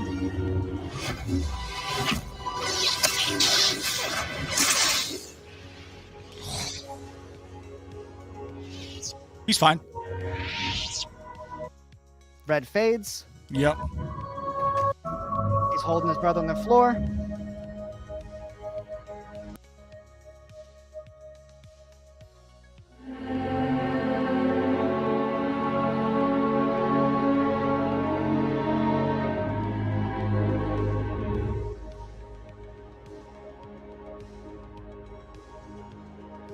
Wrong kid died. Son. Because he didn't need 2 kids. He only needed 1, the stronger Yeah, one. he always wanted 1, but he had 2, and he's like, one of these days when one of these fucks kill one, I'm gonna be fine. Yeah, I mean, but again, better story than what we have, Yeah, that was awesome. and that's animated. I would prefer animated everything if it meant that we would get better shit. 1,000%. All right. All right. Oh dear law, I forgot about this fucking game. IGN Oh, got to play Star Wars Outlaws. Here are the 5 things we learned after playing it. Now, it's Old Spice IGN. sucks. It's IGN. It's Star Wars. I bet you they're gonna say Hey. it's fucking great. Yep, they're paid. You can hear it. Michael and Miranda here, and we just got hands-on with an hour of Star Wars Outlaws. And You hear this? You're muted, I guess. No, but hear what? Can you hear the video? Oh yeah, sorry. Yeah, Okay, Jesus. you know what? Maybe not having a lightsaber isn't so bad. So there's 5 things that we want to hone in on. So take it away, Miranda, with the first one. Wordle.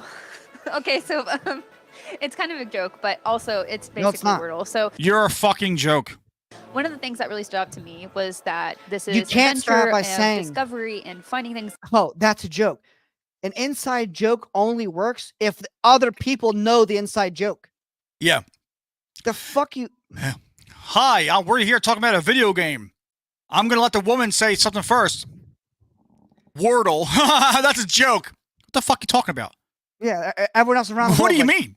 It's a Star Wars game. You're saying Wordle. Like, Are you trying to say like Squirtle? Like, are you trying to reference Pokemon? Like, I don't understand. I don't know. But Huh, they say that, It's that'd a be funny, joke. right? It'd be No, like, it's hey, not. here's so and so to talk about, their favorite Pokemon. And I was like, Big Dick B. You might not know exactly who I'm talking about first, but it'd be funny because there is a B. You can't just say Wordle talking about a Star Wars game and go, that's a joke. No one knows. Again, it's An exploration. She knows no one knows because she explained it immediately. Fucking dumb bitch. And puzzles are a big part of that. And what the two we found for like unlocking things or hacking, whereas basically one is Wordle, but Star Wars, and it's very confusing. But don't worry, we'll have a guide. And One of so the it's ways not you can, very confusing, then, is it? one of the ways that the puzzle solving in the Star Wars game is set up is Wordle. And then she laughed and said, it's very confusing. Wordle is not confusing. I need fucking coffee. I'm tired with this shit. God damn it. All right, I'll keep playing. I'll fill you in. it was a lot of fun. And then the other was like this little taco rhythm left game to get lock, coffee. which was actually pretty cool. So it's if those are kind of like your jam, they're not that often, but they of course feature them in this. They're not that often. Wait, what? Wait, go back. And then the other was like this little rhythm game lock, which was actually pretty cool. So it's if those are kind of like The other puzzle to unlock shit in this fucking game is a rhythm beat thing. So every time it turns and the light goes off, you got to hit the button to hit. These are the simplest fucking ways to have puzzles in a video game.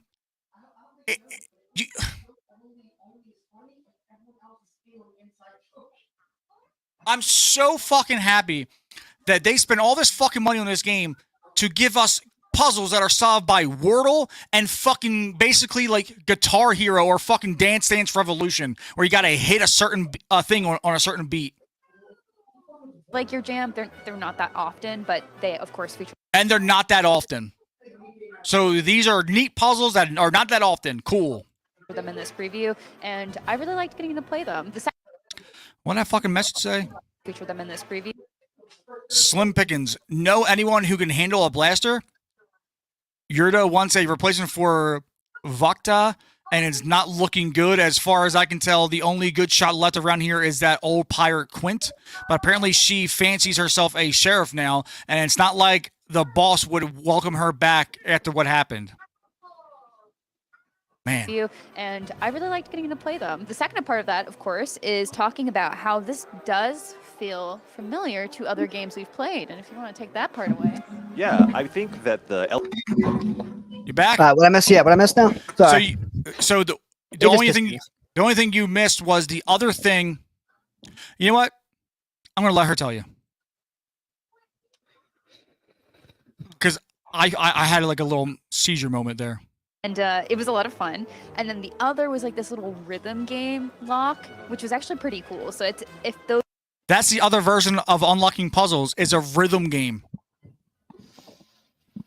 So you gotta hit your button on time with the light blinking to get it. So basically the two ways for puzzles in this game is fucking Wordle and Dance Dance Revolution.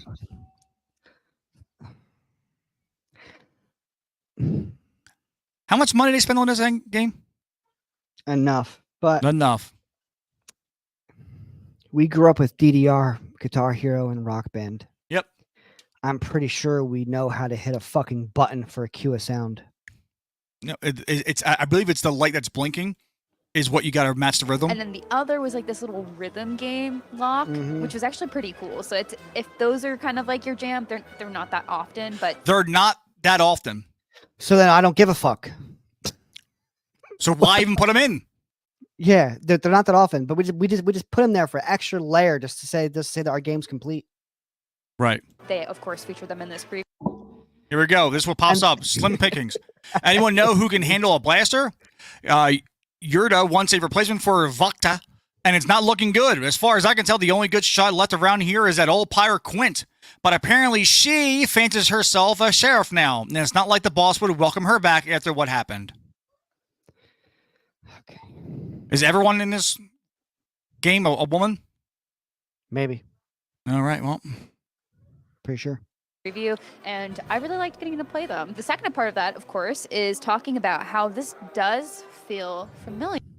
Is that my settings, or is that how the game looked? I really liked getting to play them. The second part of that, of course, is talking about how. No, What the fuck is this? Pretty sure that's how the game looked. Why would there be why would there be sun rays inside of a fucking house? Through a door. It's just the camera. This does feel familiar to other games. Did J.J. Abrams fucking direct this? I think so. All these lens flares. Look how horrible that flare is, too. Play them. The second part of that, of course, is talking about how Jesus. this does God. feel familiar to other games we've played. And if you want to take that part away. Yeah, I think that the elevator pitch for this would be, if someone on the street asked me what Star Wars Outlaws was, I would just be like, Star Wars, but Uncharted, or Tomb Raider. And I think that's a fair assessment. That's what they're going for, but I think this is a very good version of that. I don't know, because according to the latest releases of Tomb Raider, we can't have the white colonists around these parts. So That's fair. We covered that early on in our podcast, but I want to go back and dissect what he just said. If I had to describe Star Wars Outlaws to someone on the street, I would say it's Star Wars meets Uncharted or Tomb Raider, but this game is the better version. Uncharted and Tomb Raider are some of I don't know anymore. I don't know if they fucked up Uncharted, but they were two of the biggest IPs in the video game world in the last 30 years. Yeah, I mean Tomb Raider, even for like the newer games of Tomb Raider for PS4, Xbox One, so on and so forth. I believe for Game of the Year at one point. I think both of them were both Tomb Raider games. So I don't think this game's going to get Game of the Year at all. I think this game's actually going to be out for about a month and a half, and it's going to fucking die. No one's ever going to no one's really going to care about it. Fair enough. Personally. So what Star Wars Outlaws was, I would just be like, Star Wars. To someone on the street, I would say this is Star Wars. Yeah. And it plays like Jedi Survivor because it's fucking Star Wars. Right. Just minus the lightsaber, but it's Jedi Survivor, and the other one I can't remember. That's pretty much what the game is, but just there's no lightsaber. I always have a red flag when a game's coming out and it's not that IP, but someone says like, "Oh, it's Star Wars," but Star Wars means Uncharted. I already have a red flag because it should just be Star Wars. Like, Star Wars is a big enough IP, and there's been plenty of great Star Wars games out that has come out in the past that it can stand on its own too. Yeah, I mean, but again, like, why compare it to something else when there's already a Star Wars game that's literally the same fucking thing? Just compare it to itself. It's Star Wars, kind of like Fallen Order and Jedi Survivor, but just minus the lightsaber, and you get some space action. Right. Cool. All right. Cool. Sounds good. But instead, like, oh, it's Star Wars meets this, or Star Wars meets Tomb Raider. Yeah. Street asked me what Star Wars Outlaws was, I would just be like, Star Wars, but Uncharted, or Tomb Raider. And I think that's a fair assessment. That's what they're going for. But I think this is a very good version of that. They're very doing good a lot version. of the right things. And I think there's still like some rough parts here and there. Of course, the game is still an early build that we're playing, but I really. The game is still an early build. The game comes out in 2 months. Yeah, this game is not an early build, my guy. It's fucking done. It should better be. What you're playing is a portion of the game. I know it's crazy. I know it is, but hear me out. It's called a fucking demo. Now, would you put it past them to let people play some old version of the game? Oh, they definitely would, because that's what EA did. Right. Which is asinine. Yeah, I mean, Lucasfilm. Yeah. But, hey, or sorry, LucasArts. Hut Cartel Storehouse. What? Again, what's with these earthly fucking? I hate this. Does not sound Star Wars. I'm playing a Star Wars game. I'm getting immersed. Where I gotta go? I gotta go to the Hut Cartel Storehouse. Oh, okay. Yeah. Why you should just put the Hut Cartel Poppy Store. Fucking the bodega. Bodega in this bitch. But will there be a Jenna Ortega in a bodega? Maybe. No. Be like, It costs too much money to put in. Yeah, a pocket there. The haberdashery. that they're really That's what I kept saying for Scream 6. I kept saying that every time when Jenna Ortega was in the fucking store with when Ghostface was fucking with the shotgun. I didn't see kept this though, turning by the the. way. It sucks. I kept turning to Miss Page going, Jenna Ortega in a bodega. keying in on the things that you find familiar about those things, but make it One of the biggest reasons why Scream Hold 6 on, sucks so hold bad. on. What? Hold on. do you Rewind want? that a minute. Well, I will. But the reason why it sucks so bad was because it was in a big city. Yeah, it The doesn't only make any sense. positive I'll give Scream 6, my 1 out of 10 review I gave it, was because this is one of the first times in a long time that Ghostface was actually like terrifying. Like, the shit, like he literally Good. picked up a shotgun. I was like, I don't give a fuck. I'm killing you. That That shit was cool. I'm like, fucking about time. What's up with all these rules? I get why there's rules, because that's the whole basis of it. Like, you know, they've played by the rules I know, of the horror, but it's like, fucking kill people. That's actually refreshing to hear that, you know, at least one of the villains are actually trying to be different, you know, upgraded to the times. But all right, so what I wanted to see here was this person zoomed in via electro binoculars and was very, very pulled up. All right. Okay. How far is what they're looking at in plain eye versus inside the goggles? Because this has to be some serious fucking magnification. Let's Let's see. see how far it is. I really like that they're really keying in on the things. Okay, so it's not you actually that find far. familiar Okay. Yeah, that's not that far. That's like about 30 those things. feet. but I mean, make I it might Star even, Wars. Like I that might they're even really fucking suggest keying in that on the thing. it's not even that much of zooming in. It's right here. Yeah, I can take a picture with my iPhone and see what's over there. Yeah, I can see. Like, they're right there. Yeah, look, there's people right there. So, by I the don't way, have to they zoom can in. see you. Yeah, they can see me. See you. I can shout to them. They can hear me. I can shoot them from here. Yeah. Things that I you can find throw a familiar rock and about it'll those things, but make it a Star it'll create a sound for them to hear me. The zoom in was literally the camera went from behind her to in front of her. keying That's in the on zoom in, things watch. that It's you here. find familiar about Now those it's in things, front of but her. Make it a Star Wars. Like, And, that's you the know, only- Sometimes that's. Oh, just yeah, what- there's two what people there. Want. Like there's action, there's shit. shootouts, there's stealth. Like we're talking about the different puzzles that are kind of interspersed. this is what I between the wanna see, action. Give more of this. Action, the shootout. 1, 2 people right here. You're shooting here, right? You're dead. 2 droids right here. You're only shooting 1. Pop, dead. Good try. Coming in. Nope. Outs, there's They're missing. stealth. Mm-hmm. Where's Must be on easy. right? Like we're talking about the different puzzles that are kind of interspersed.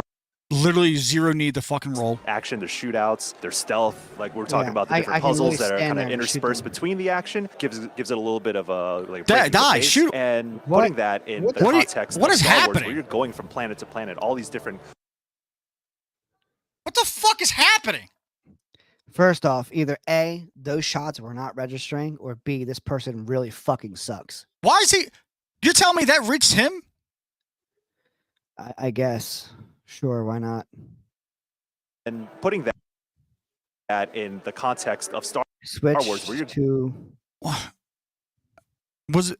First off, I want to slow this down. It's this way, right? yeah.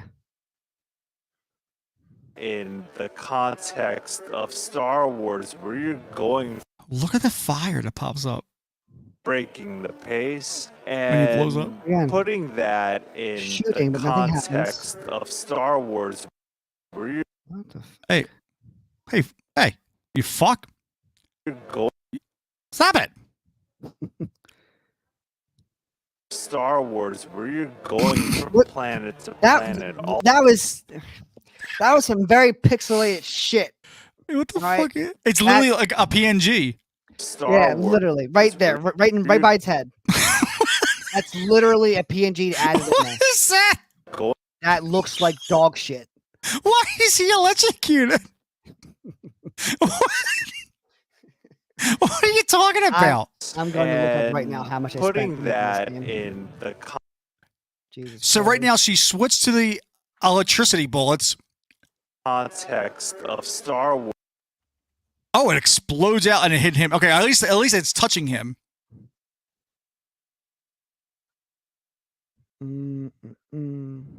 Where you're going from planet to planet, all these different cultures and cities, and getting into all. How long are they fucking shocked for?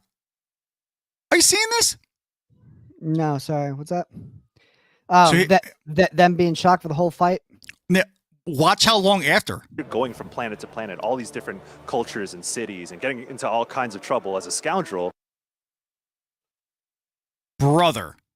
That's like a 10-second stun. Seriously. The context of Star Wars, where you're going from planet to planet, all these different cultures and cities, and getting into all This kinds of person trouble as a sucks. scoundrel. I think this style of game. He's still. What the fuck is that animal thing doing? I don't know. Like, trouble as it's a not scoundrel. attacking. I It's just think kind of running up. And this like, style of game is Oh, now it's suited for what Star Wars is about, or can What? be about. The third okay. thing What? Sure. Why not? Let's just throw that in there. Sure, dude. Oh my god. was that we got a nice little companion Nyx, little axolotl cute critter that just like rides on Star your Wars back. always gives you a cute little Sometimes fucking companion side characters can thing. be really annoying. That's especially all if they they're know. animals and they're like really trying to play it up and be like, look how cute. Well, it's sales I love opportunity.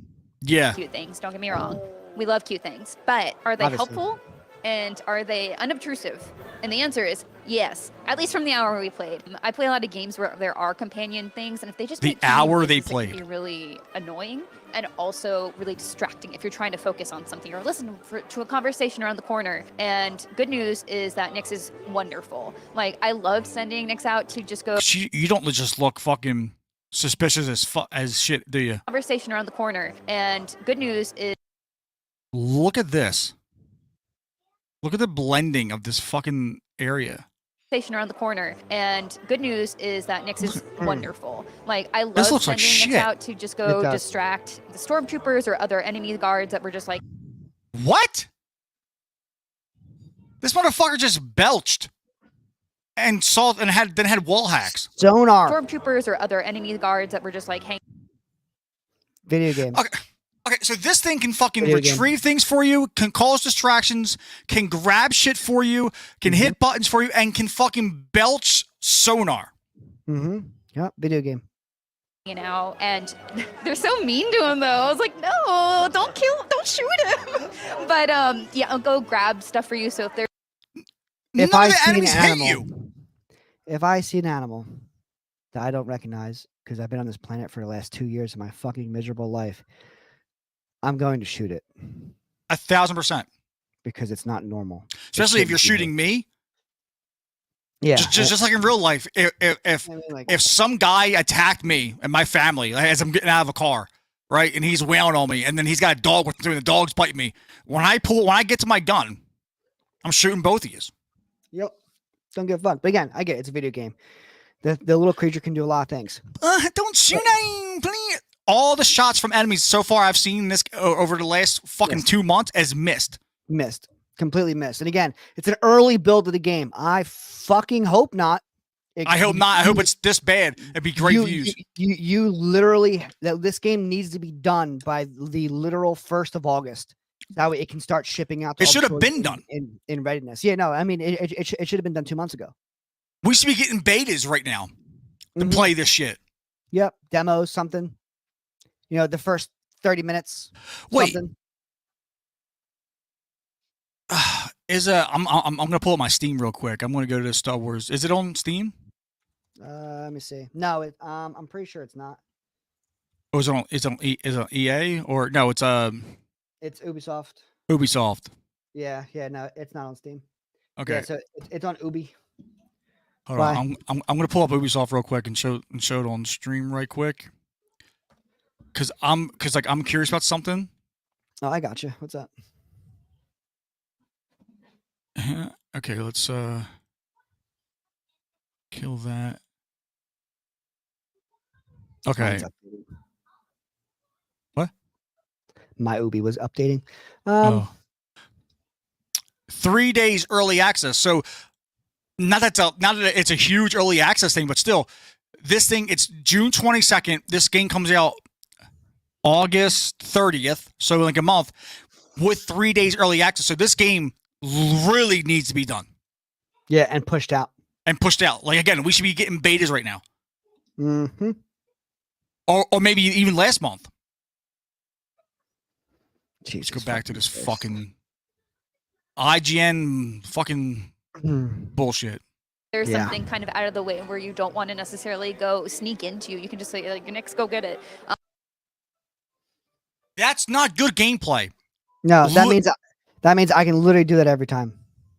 If there's a thing you need to go get, but you don't want, and you don't feel like sneaking in, or whatever case, you can send your little fucking side creature, Nix, to go get it.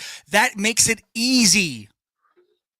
Jesus. I don't want it to be easy. I want it to be hard and challenging, because when I beat it, if I spend, and by the way, they said for the completionists out there, this game is going to be 50 hours.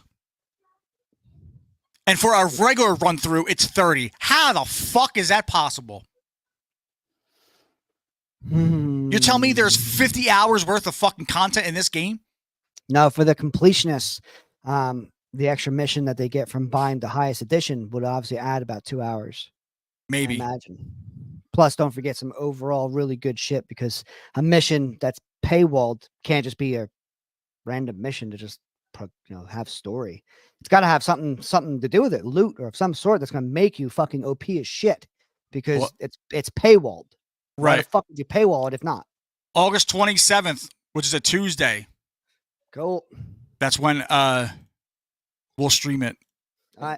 I'll pay the $18 for the Ubisoft Plus. I'll get it. We'll stream it, and then on Saturday we can do it again. Like pick out kind of where we left off, because the 27th will be the 3-day early access. Yep. And it's like that. So yeah, but Sounds okay. good. So the game's easy. Nix will also help in combat, and go retrieve weapons. Like, I just put myself down. So this thing can go, like I said, it can go grab shit for you if you don't want to be stealthy. It can help you in combat. It can grab you weapons.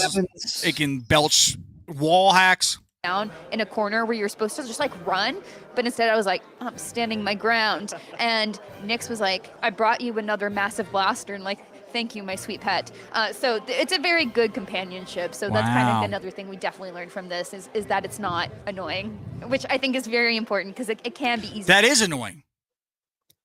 So I want to know her definition of annoying, because there's not really Probably a when shit doesn't do that. ton of games out there that have a companion type to where they're really annoying. She Because- probably finds the companions that don't do shit for you, like bring you weapons, belch wall hacks, and shit. That's the one. That's where she finds it annoying. Like, what are you here for? Yeah, Why are you so- here then? So Jedi Survivor and Fallen Order are gonna be really annoying, because that droid doesn't do shit. Yeah. Besides toss you a stim to heal and potentially press something for you because it's 4 feet away from you and you have your hand stuck in a wall. You know what I mean? It actually calls for you to use the fucking droid. Right. This character's annoying. And for our fourth thing, we found that there is What was the point of that? What was the honest point of them? They missed everything. Like They're already on the everything. fourth point. Yeah. I feel like we should have wrote these down so we can talk shit about it. a lot of different sorts It of doesn't even matter. environments to be had for your adventure. And if you'd like to talk more about that. Sure, yes. I think because we had 3 separate levels or 3 separate sequences to play through, and it gave you a taste of everything. So you got to do kind of like the platforming, the, oh my God, the floor under me is about to crumble and I need to jump to this ledge, and then you do that. Like, I'm not a big fan of that in games, but I understand the purpose for them. But but they quickly move you to like a Yellow paint. Yellow paint. So this dude says they have a platforming area where there's, the ground's crumbling beneath your feet. And you have to jump to the next platform. I'm not a big, I don't really like that in my games. My God, that's been around for a very long time. Yeah, literally. Shut the fuck up. It's a whole genre. They're called platformers. Jesus fucking Christ. Look how horrendous these. Look at the blur here. Go right a little bit where the chains are. Look, This? what the fuck is that? What was that whole section? Oh, here. All that, yeah, like that Yeah, looks so bad. This is horrendous. Like look at Fallen here, Order look at and here, Jedi and Survivor look at here. is so much better than this. They wanted to cast a shadow, but here's the problem with the shadow. So you see how the shadow diagonally goes down? That Yeah. means here should be black because there's no light at all. Like Right. it has light here. Why is this lighter than this? There's no sun Yeah. here. There's only sun here. Yeah, it doesn't matter if it's down lower. There's still no sun. Yeah, because you can see the line goes diagonally down because it's whatever's here is blocking the sun from here. So all this should be in complete shadow. Mm-hmm. But it's not. Fuck actual environmental. Yeah. Counter, or they move on to like some story content, or you're infiltrating a place. So What the fuck is this? Why? Okay, Look. hold on. So that rock, is covering in an oval-like shape, and then it immediately cuts to the left to cut off the other side of the cliff here. Yeah. There's no other rock portion to cut off the fucking rest of it. Look at the shadows. Look at here. Here. Look at this. That's black. What is this? This is horrendous. But again, look at that shadow, and it comes down to the edge, right in between her feet. But this is the rock that casts a shadow to the other wall. Yeah. But it's not up here. No. Why isn't it? Matter of fact, this rock even slants the opposite way that the rock is slanting this way. So if you go back a tad, Unless so they're it's saying on the this wall. is the rock that's slanting for But that. it doesn't matter because all that is shadowed, so it wouldn't portray over here. So if you go back a tiny bit, see, look, there's there's the sunlight there, but when you go up there, that can't be. but they quickly move you to like There's the rock right there. That's the shadow line. Look how low it is. That's a perfect slant downward. Yeah. Look at the rock. Yeah. Go ahead and play it. a combat encounter, or There's still shadow here. That's a perfect slant. And then they the minute it move on turns to like right, some story content, or you're infiltrating a place. So it's ovaled. What? So what? I don't know what the fuck's casting that shadow. I don't understand how this Wow. works. another mission that we went through was a great encapsulation Maybe it's of that that. Where rock? No. Because the shadow goes down. No, yeah, but I'm saying, but like, if you back up by like Look at it. 1.5 look. seconds, yeah, I know that looks like shit. Textures are not a thing in this game. So that rock to the left. See how it's Here? like, like a little bit more This? to the left? No, down. Here? Yep, right there. I wonder if that is what they're trying to say is casting No that way. shadow to the left. Yeah, I think so. Look at this. Oh my god. through was Oh a great my God. encapsulation This of is that, where horrendous. we're This we're in looks- an imperial There is no need for you to do all that for this. Look, you could literally walk up it. great Right here. encapsulation of that, where we're in an imperial Wow. base, and it starts It's off a with different stealth. color, We so you hack a know- so you system. know what We walls move you can cargo climb. into a Yep. ship. A big firefight breaks out. We hop onto that ship, and immediately you are now flying in space, almost like a Star Wars Rogue Squadron all of a sudden. And then from there, you get into some Don't space you dog. ever insult Rogue Squadron like that again. Look at this. Rogue Squadron was fucking awesome. Look at this. All right, one of the best fighter games that Star Wars has ever had, and really, realistically, has only had besides I don't remember what it's called, but it came out. Oh not my long ago. god, they didn't blend. No, that they didn't do shit. All right, They but didn't- I'm glad I was wrong about the space combat. It's not arcade. It's a more of our PNG. more of our arcade style, but it definitely looks like they took from Starfield's book and just everything in space that you can't reach is just a painting. It's just static. It's there. Look. That all of a sudden, and then- horrible. What is this? Yeah, I mean that big one right there. That one is so blurred, it's not even funny. Is that a shadow? I don't know. Probably And is. from there, you get into some space dogfights. What? Some space dogfights.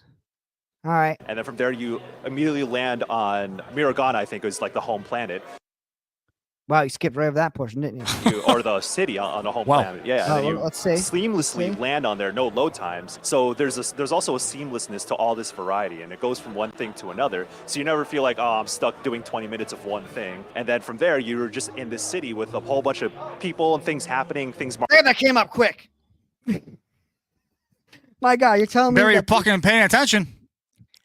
you're telling me the stratosphere, the actual all the different spheres the stratosphere, and All the these other spheres. all the spheres are 400 feet away from the ground. Yeah. We're just in this city with a whole bunch of Whoa, things shit. happening, That things shit marked came on up your map, and quick. I think that's just like a good example of what But Star do you Wars see how Outlaws long is. that shit was Wait. fogged for? He just lied to me. Oh, but like, did you honestly see like how long that shit was fogged? Yeah, for? because it probably looks like shit coming in. First off, this planet looks like shit coming in. Yeah, But- and then you seamlessly land on there, no load times. So there's also a seamlessness. Can't to see all this shit, can't see variety. shit, It goes can't see from one shit, thing can't to see shit. another. Fog, So you fog, never fog, feel cloud, like, cloud, I'm cloud. stuck Can't doing see 20 minutes shit. of one thing. I hope. And then from Are we there, close you're to just in this anything city yet? I with don't a know. whole Maybe bunch it's of oh people, fuck. things happening, things marked on your map, and I But, really I think that's just like correct me a if good I'm wrong. example of what Is this Star not a Wars load screen? Outlaws is capable of doing. This is a load screen, right? Huh. It just doesn't say loading because you're not doing anything. This is a cinematic cut. Correct, it is. That's a load screen then. Because you're Technically, flying here Just and then like all of a a sudden good example you lose of control. what Star Wars Outlaws Yep. is capable of doing. So this So is a again- load Which brings screen. me So to number 5. again, that breaks seamlessness. Seamlessness means that there's no break from gameplay. When you have a break from gameplay, just because it's not a loading screen, Just because it doesn't say loading on it. correct, but you're still pausing my gameplay to land the ship for me. Yeah. But not even that. I didn't even get into the city fucking limits. And you decide to land my ship. What if I just want to fly over it? Here's my other question. I can't wait to test this out. I'm going to write this down. Can I fly into that planet on any spot of it, or every time I go into that planet or any planet, do you come in at the same spot? Do you Yeah, directly I'm pretty sure directly it's- descend on top of the city?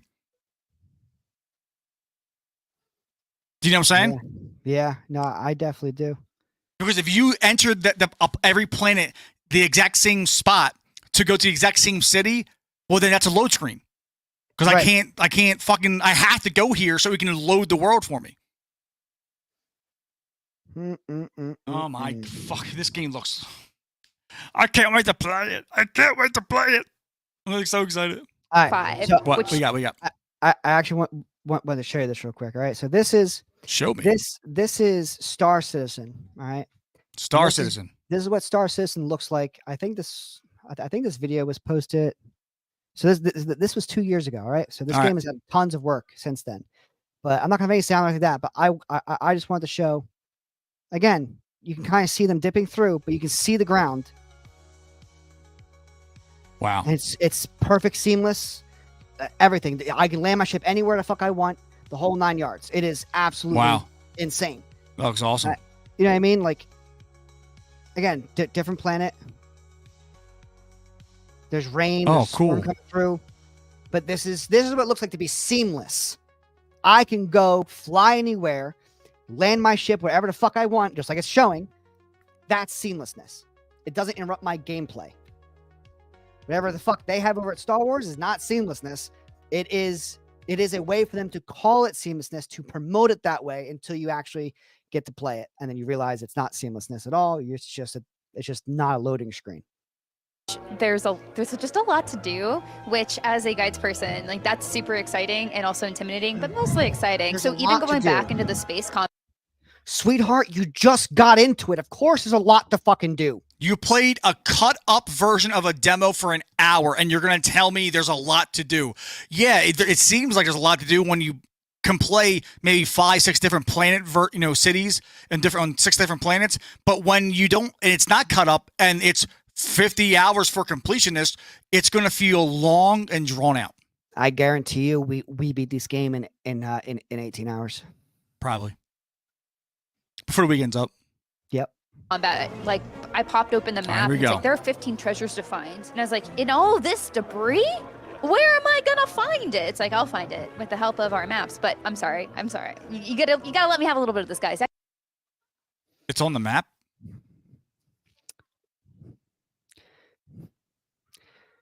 What's the point of finding it then? You I are have a on a map. mission to find something that's in an asteroid field, but it's on your map. It's not even that. She said debris. So this is like a wreckage of some sort. So you have a map of the wreckage? If someone went there to map the fucking shit out and said, oh, there's treasure there, map, mark that down. Why didn't they just take it? This makes no sense. Let's just get through this. I don't get to be on camera often. But anyway, to the point. I can see why. There Holy is a fuck. lot to like find and do, and also people to make angry, which I could have said in a worse way, but I said make angry because you want to befriend these people, these different What was groups that? of Hold on. criminal. You want to befriend What is this? Is that a ship? these people, these different No, it's a groups of speck. criminal organizations. On the lens. Angry because you want to befriend It's just these people, there. these different groups of criminal organizations. You have Why'd you talk to reputation yourself? rankings with them, and raising your reputation awards you different treasures got the and Fable I'm sure style other poker benefits games. as well. Like Yeah. there's a lot to find, a lot of side quests. I think when I was peeking around in the map, like there are experts. Why is his shoulders up to his fucking chin? Why is the other stormtrooper back there looking like he's really about to charge this bitch? Yeah, what? Like he is ready for some shit. And then the other stormtrooper right here in front of her, his shoulders is like up to his fucking chin, like his chin. Like this dude has no neck. Yeah. Why is his chest so big? Look, it's a PNG of smoke. Oh God. The buildings look terrible. Let's rewind that. I actually want to watch that smoke now. What's funny though? What's fucked up is too is if they actually spent a little more time and care in this, the world itself would look fucking amazing. Quests, Yeah. I Like, think, when I was imagine peeking how around- cool sorry, this would but- look. I will honestly say this without a shadow of a doubt, 110%, that whatever anyone complained about Starfield wise will be a 10 times better game than this. think when I was peeking around in the map, Yeah, like, look. there are experts that Did you see you the go smoke? to. There are experts that you go My around in God. the map. Like there are experts that you Oh, go God. to get like The fuck is different skills and other things upgraded. So like That until droid you is find ready these people, until you explore it, you don't my get the major. full, I think, scoundrel immersiveness that you Why can is have. it so- But you can also like probably mainline it a bit so too. fucking And dark so in here. I think the promise of there being a lot, like I saw, like there's charms to find. You have outfits. You have your primary blaster that you can change. I have a question. Can we let the guy talk now? There's charms to find. There's outfits. Everything a guy cares about when playing his Star Wars games. It's not even that. All right. This is not new shit. We literally just did this with Jedi Fallen Order and Jedi Survivor. It's the same fucking shit. It's the same game pretty much with added elements of space combat. Right. Quote unquote seamlessness, even though it's the same shit. Pick a planet, you jump to it, you fly to it, and then a short little cinematic scene happens to land your ship for you because you're incapable of doing so. Even though, so my biggest issue with that whole it parks it for me. What if I just want to fly over the city? Yeah. Just to see it, take a screenshot of What if I my- wanted to on land my Xbox. far away to like stealth my way up to the spot I need to go to? Because you can't do that. Yeah. You can No. only land at these specific places on these specific planets Yep. to cause that scene to happen. Other than that, you're not landing. Nope. Period. Guaranteed. Change around, it has its, stun function, it Overboard has an my ass. ion blast. And so I think there's just a lot there to dig into. And I definitely love That's a finding straight things, cowboy and hat. Yeah, I it was is. happy to see that it's so well laid out because even though That's a there is straight a lot to fucking- find, it's just not That's a straight up open-ended. cowboy. That's from Indiana Jones, guaranteed. Why are they wearing actual cowboy hats? Like that's a straight up fucking Indiana Jones fucking hat right there. How long is this shirt? Long enough. What is this? Why It's is a that belt part of the with skinny vest belt. or is that a why does every bitch have a fucking leg holster like this? Because they're all badass. Han Solo. You can see. What is Again, this? long, Is it insulin? Maybe long shirt, baggy, weird jacket with I don't know what the fuck that metal thing is in the jacket for. She has a tattoo over her heart. All right, that's a bit strange of you. And her hair still looks fucking horrendous. Because even though there can But be a lot the- to find, it's just I not. will admit, the hair in video games is very, very fucking hard to do. So if people fuck up on that, I'm not really gonna harp on it too much. But before the last video we watched, almost a month and a half, 2 months ago, Yeah. that shit was horrendous. I don't care what anyone says. That shit was, my god. But Yeah, it it's bad. definitely looks better here. But like Jesus. Wait, in Christ. a cutscene. not open-ended. Yeah, Like true, things are yeah. numbered, things are very clearly conveyed on like what you can do. That way I think you can kind of just like plan out what you really do want to invest your time into and make the most of it. So I'm glad it was thoughtfully Does put, this not person have what a you wanna invest fern on your their time desk? into and What? Why would? Don't forget the downloading bar of this Atari-like system. Oh my god! Why would somebody have a fucking ficus, a fucking fern on their fucking desk in Star Wars? They're on a desert planet. Gotta have a little green somewhere, you know what I'm saying? They're on a desert planet, so that means I know that's a fake plant, like how they sell. So that means like people in the Star Wars universe care about that kind of fucking look. You know what I'm saying? Like that's so fucking Earth. Oh, and like a bottle too on the desk. Oh my god! I feel like you could literally reskin this to be any fucking sheriff-like cowboy. There's gotta be some whiskey somewhere around. Right. Oh, it's a cowboy. That's right. Yeah, you gotta have whiskey somewhere because here's a little tin cup. I bet you she spits in this. Yep. Ting. You got a haktua. Fuck it. I've seen that. Yeah, yeah. You can reskin this and I mean not change much and it could be Fallout. Yeah. Are you saying the graphics looks like New Vegas? Yeah, this is the game that's coming out this year. Yeah, literally a month and a half. Or I mean, basically 2 months. we got space lesbian witches, and then we got space cowboys, but we can't say that she's not a lesbian. So now we could possibly have space cowboy lesbians. Yeah. Sweet. make the most of it. So I'm glad it was thoughtfully put not only onto the planet searching. These scissors ain't big enough for the two of us. Was that just like your computer, or was that the actual video when him walking up? Like he looked janky as fuck. No, that's most of it. So I'm glad it was thoughtfully put. no, not that's only the onto video. most of That's it. how it So looks. That I'm little glad it stutter was right there. thoughtfully Yeah, put, not that's the only game. onto That's the time game. onto It's and happening making the most of ever it. again and again. So I'm glad it was thoughtfully Yeah, put. the little- not It's a weird only stutter. onto Little the shake. planet Ugh. searching, Yeah. but also into space. Oh dear. Oh Lord. my god, it has the Fallout thing. Yep, it has the Fallout thing. Fallout. The fucking where you can select The multiple pits. people. Yep. Yeah, VATS. VATS. Yeah. That's what it is. That. What? Yeah. Ready? Here we go. But also into space.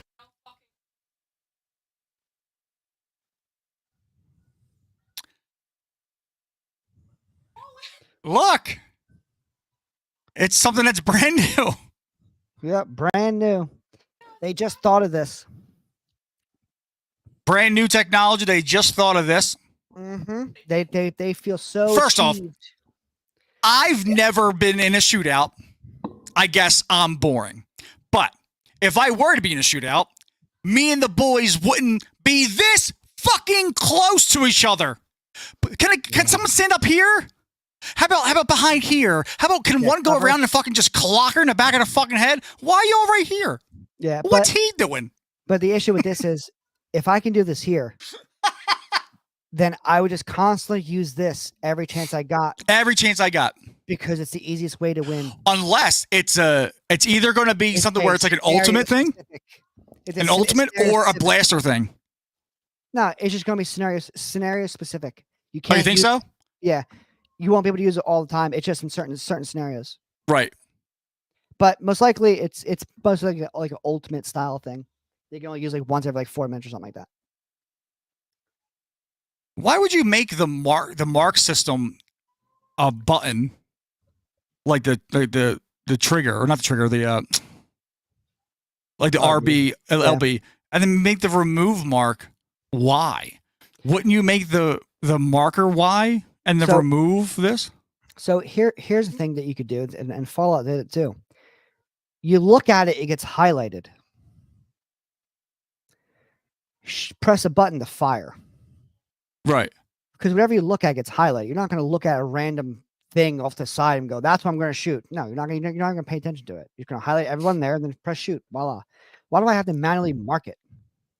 That's terrible. Go into space where you can also Look at that. Do you see how slow she was on that fucking mark? And then look how, and again, no one's shooting her at this point. I'm Yeah. going to guess it's exactly like Fallout. And when you're in this, time slowed Mm-hmm. because the So way she, into space where you can also because he's not even moving. Time's paused. Yeah, time time's is paused. paused because he's not even moving. They're not moving. Right. go into Yep. Haven't moved. space Not where you moved. can Moving also now. explore space a Yep. bit in your ship Now and have it's fun. slow mo. Wow. Wow. That's fucking Fun time horrendous. there. So, yeah, there's definitely plenty to be done, at least in the little bit we saw. So those are the 5 things. There's My things guy, to be you- done, especially in the you things we literally saw. had- You spend an hour playing a demo. It's not even that. The dude was like, and that's our 5. My guy, you didn't say one fucking thing. She said all 5. This isn't Yeah. we. This is her. And you also didn't tell me anything new. The shit you're showing me, I already knew you could do this. Right. Right. It's nothing new. There's nothing about it. I don't care. It's still gonna be a shitty game. The game looks fucking horrendous still. And That's just the game. It's not finished yet. Right. This is literally what came out of their fucking mouth. Is they got a chance to play an hour of an early build. Yeah. It comes out in 2 months. What do you mean this is an early build? This should be the final version before release. What early build the fuck you talking about? That makes no fucking sense. I don't get that. Oh, dear Lord. Fucking stupid. So fucking stupid. Oh my god. Yeah, no, that's fucking horrendous. That is absolutely fucking horrendous. Oh, my Lord.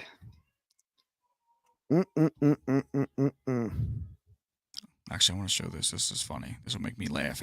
I need to fucking laugh after that bullshit. Look at this. White people have done everything to make my life miserable, yet I'm supposed to not hate white people? Oh my gosh. I was at the white people's meeting last week when your name came up and they were discussing our plans to make your life miserable. We were so afraid that you blame yourself for your own feelings instead of us. It's so great to see that we're making a difference. That shit's funny. No white people's meeting. I mean, they did have that back in the day, but it was not good. Actually, I want to. It all depends on the setting where white people meet. You know what I'm saying? If it's in a building, it's typically okay. If it's in the woods, you might want to call somebody. Yeah, I mean, but that's where I draw my line of white people. Are you an office white person? Or are you in the woods white person? yeah, right. All right, so this is what is a splinter order in the Acolyte? Because I kind of covered this a little bit. Apparently, it is canon though. The Sith themselves originated as a splinter order from the Jedi. All right, wait, time out. Remember back in this episode when I told you that somebody on Twitter was saying that they didn't say the word Sith, they actually said splinter order, and that's not Sith, that's Jedi. And then here comes this right here. The Sith themselves originated as a splinter order. Yep. Wow. Because as I said, originally the Jedi were it was actually their actual clan or their actual group. They were called Jedi. So Jed apostrophe AI Jedi. And they became so big that they splintered off into 2 groups. One believing power should be used for dominance. The other believed that power should be used for the greater good. And so they became Jedi and Sith. So apparently that is actually canon. That's canon. That's how the Sith themselves originated as a splinter order from the Jedi, leading to the inevitable conflicts between the 2 groups. All right, and then after Order 66, the idea evolves into Boken Jedi, survivors of the Great Jedi Purge, whom form their own beliefs. Weird. Own beliefs. I'm going to guess that belief is as soon as you feel something's fucked up, kill somebody. Probably, but so this has never been touched on in live action at all. But it will be because Rey's new Jedi Order will do just that. Don't worry about it. The Acolyte Episode 4 mentions splinter orders.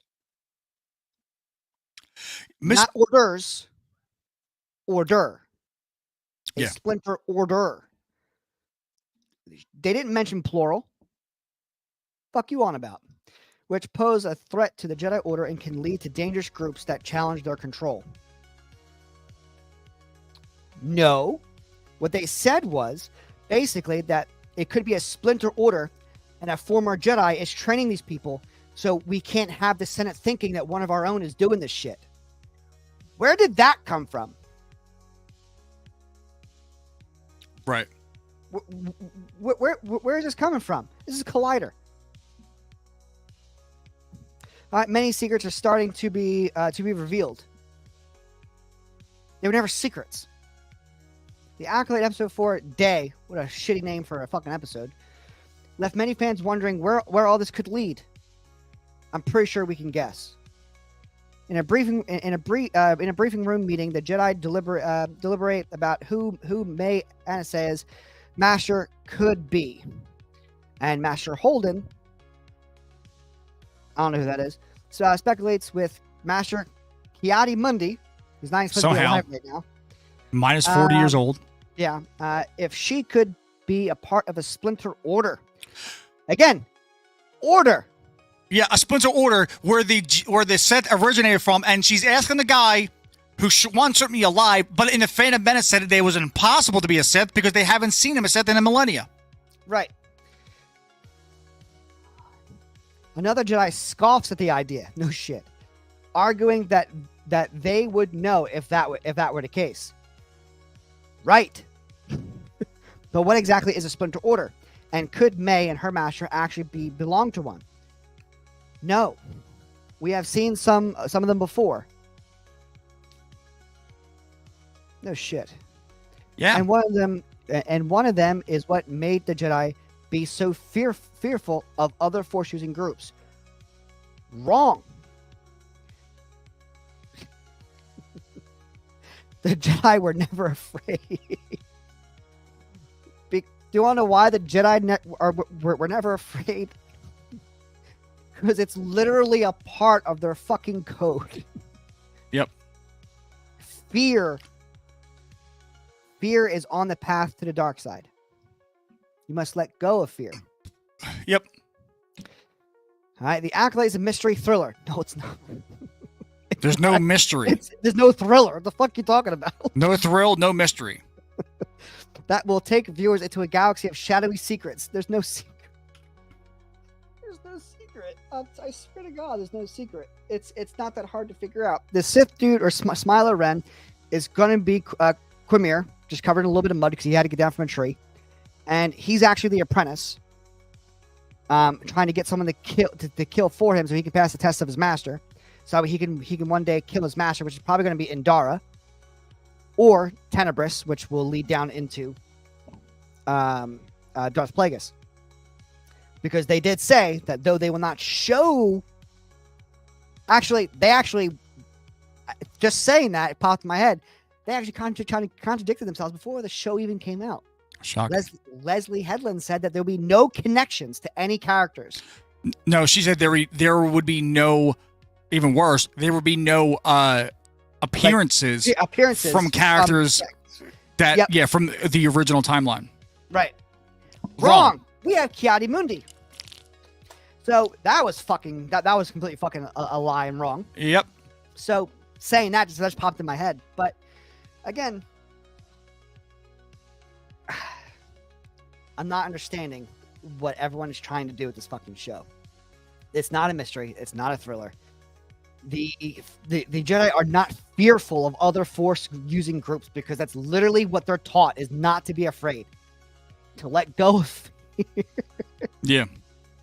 I swear to God, people who write these articles don't know a fucking thing about Star Wars. People writing the fucking show don't know anything about Star Wars. Emerging dark side powers in the final days of the High Republic era. Now, which one is it? All right, you're saying in the final days of the High Republic era. Leslie Headland says this is the height of the High Republic era. Not only that, before the show released, Leslie Headland, during her first interview, I can't remember where, but she said that this show will be from the point of view of the Sith, of a Dark Force user. For the first time, we are going to show from the point of view of the Sith, because the Jedi are going to be bad. Because it's from their point of view. The Jedi are bad here, which is perfectly fine.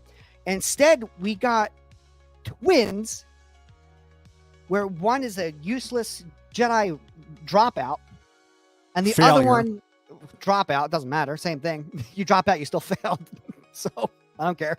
But you have the Jedi failure, and you have this wannabe dark side using witchcraft abusing girl or woman.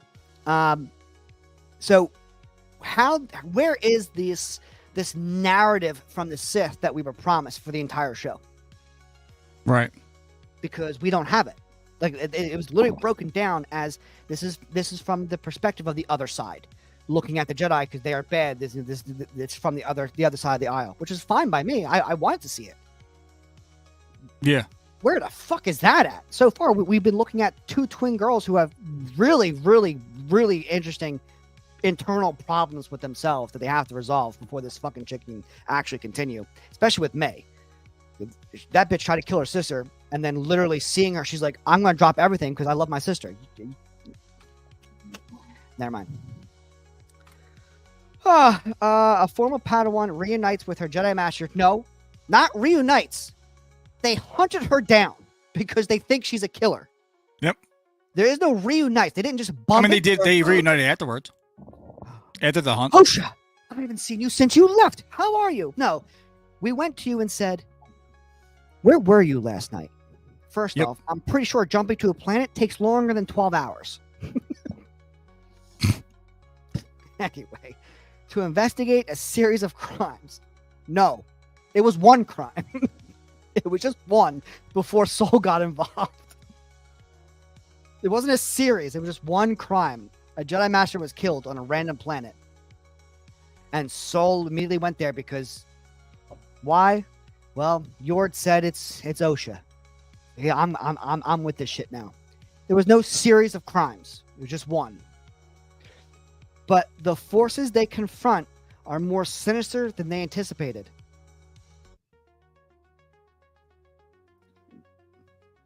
No, they're not. It was just May until now. We are 4 episodes in. This is the halfway point of the show. Yep. Every episode's 27. And one more episode is going to be a flashback episode. At least one more. So we only have 3 episodes of present day shit. Right. Which means that this is going to be dog shit. They do not have the time. You're telling me you had $180-ish million budget, almost equaling most really high-end movies, and you couldn't get a better runtime? No, 30-minute episodes. And last week's kidding actually me? episode 4 was 26 minutes. Right. I'm like, dude, like, what are you doing? I would rather have the budget of Kenobi, 120 million, and 48. Kenobi had less, 90. Still, damn. I'm really proud of them for what they did then. Yeah, right, for what they did. You know what I mean? But again, I'd rather have Kenobi's actual budget if I can have 1 hour time slots. Right. The fuck, fight for your shit. But instead, Well, this is they what I don't got. give a fuck. They don't I give know, a fuck. but still, it's fucking, it's just insane to me, to be honest. It's. But, hey, before we call it a night, Oh God, oh yeah. Before we call it a night, I want to show you these. I want to show you this. Oh, good. Yeah, at that, yeah. Yeah. Daphne Keene. That's how I found out. Oh God, where's this She from? says it. Looper. Yeah, Looper again. Yeah, Looper. Takes place an even longer time ago than the other live action projects. No shit. Wow, so fucking stupid. Yeah, Daphne Keene. She said, "Yeah, we're crushing." It features an original characters as opposed to Star Wars Legends names. Keanu Mundi. You can't make this shit up, man. You really can't. And legacy characters. Oh my God. Keanu Mundi. But those are not the only show. But those are not the show's only claims to franchise notoriety. Keanu Mundi. Creator Leslie Headland has been open about her intention to bring LGBTQ plus sensibilities to the galaxy far, far away. People have told me that it's the gayest Star Wars, and frankly, I'm into it, she joked in an interview. In the wake of episode 4, a new queer aspect. Again, this is just being thrown around. Again, when we were growing up, you said this, you're getting your ass beat. Mm-hmm. You know what I'm saying? Like, goddamn. But Queer anyway, was a slur. you know what I mean? But apparently, again, reading verbatim here, a new queer aspect of the series seems to have risen in the shape of some pretty unmissable flirting between Soul's current and former students, Jackie, and Osha. Keen was delayed to address the issue of whether her character has romantic feelings for Osha. I'm happy you asked that because this is my favorite question. This is my favorite question ever. I think for Jackie, it's very confusing because as a Jedi, you're not allowed to have feelings for other people. Wrong. What? You can't have attachments to other people. You're going to have feelings about other people because because you have a thought process. Of course you have feelings about other fucking people. You can't have attachments. My fucking Christ. And I think, or I think she does. I don't know if I'm allowed to say that, but I think she does. Yes, you're allowed to say that because you're promoting this exact whole fucking scenario. Of course you're allowed to say it. Don't fucking play dumb. Well, let's end it on a good note. Yeah, for love of God, please. I'm fucking dying here, man. Set photos from the Superman movie. Yes. All right. Oh, it looks really blue. It looks really blue.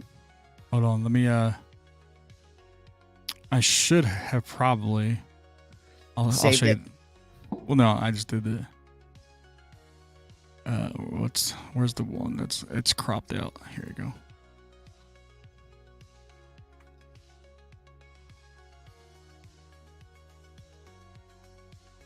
There he is, stopping the train. All right, all right. Then there's another one. Where we got here? It's another yellow belt, red undies. There's a little collar part of it. Kate comes down, standing in his pose. He saved 20 people from a burning building. So those are some of the newest looks at the new Superman movie. Looks pretty good. Yeah, I definitely am really excited. Apparently, in this photo here, they on the set of Superman, they actually had a surprise visitor, and Chris Pratt came by to just, I guess, kind of just watch it and kind of see how it is. Well, when Yeah, I mean, your like- boy's directing it, you know what I'm saying? Like, let me see that new Superman shit, man. Yeah, you know what I'm saying? Because What you working with? these two, I imagine, are pretty damn close. Oh yeah, you know what I'm with saying? Guardians and everything. I mean, he did phenomenal as fucking Star-Lord. He's a phenomenal actor. But man, I mean, just being able to watch it right there, I fucking hate you. Yeah, no. All right, that's all I got. That's all I got. Of course, The the song. song. Thanks for watching our stupid fucking show. I hope we made you laugh or breathe hard through your nose. At least once. Don't be too upset cause the show is over, so adios mi amigo. So however the hell that goes. Absolutely.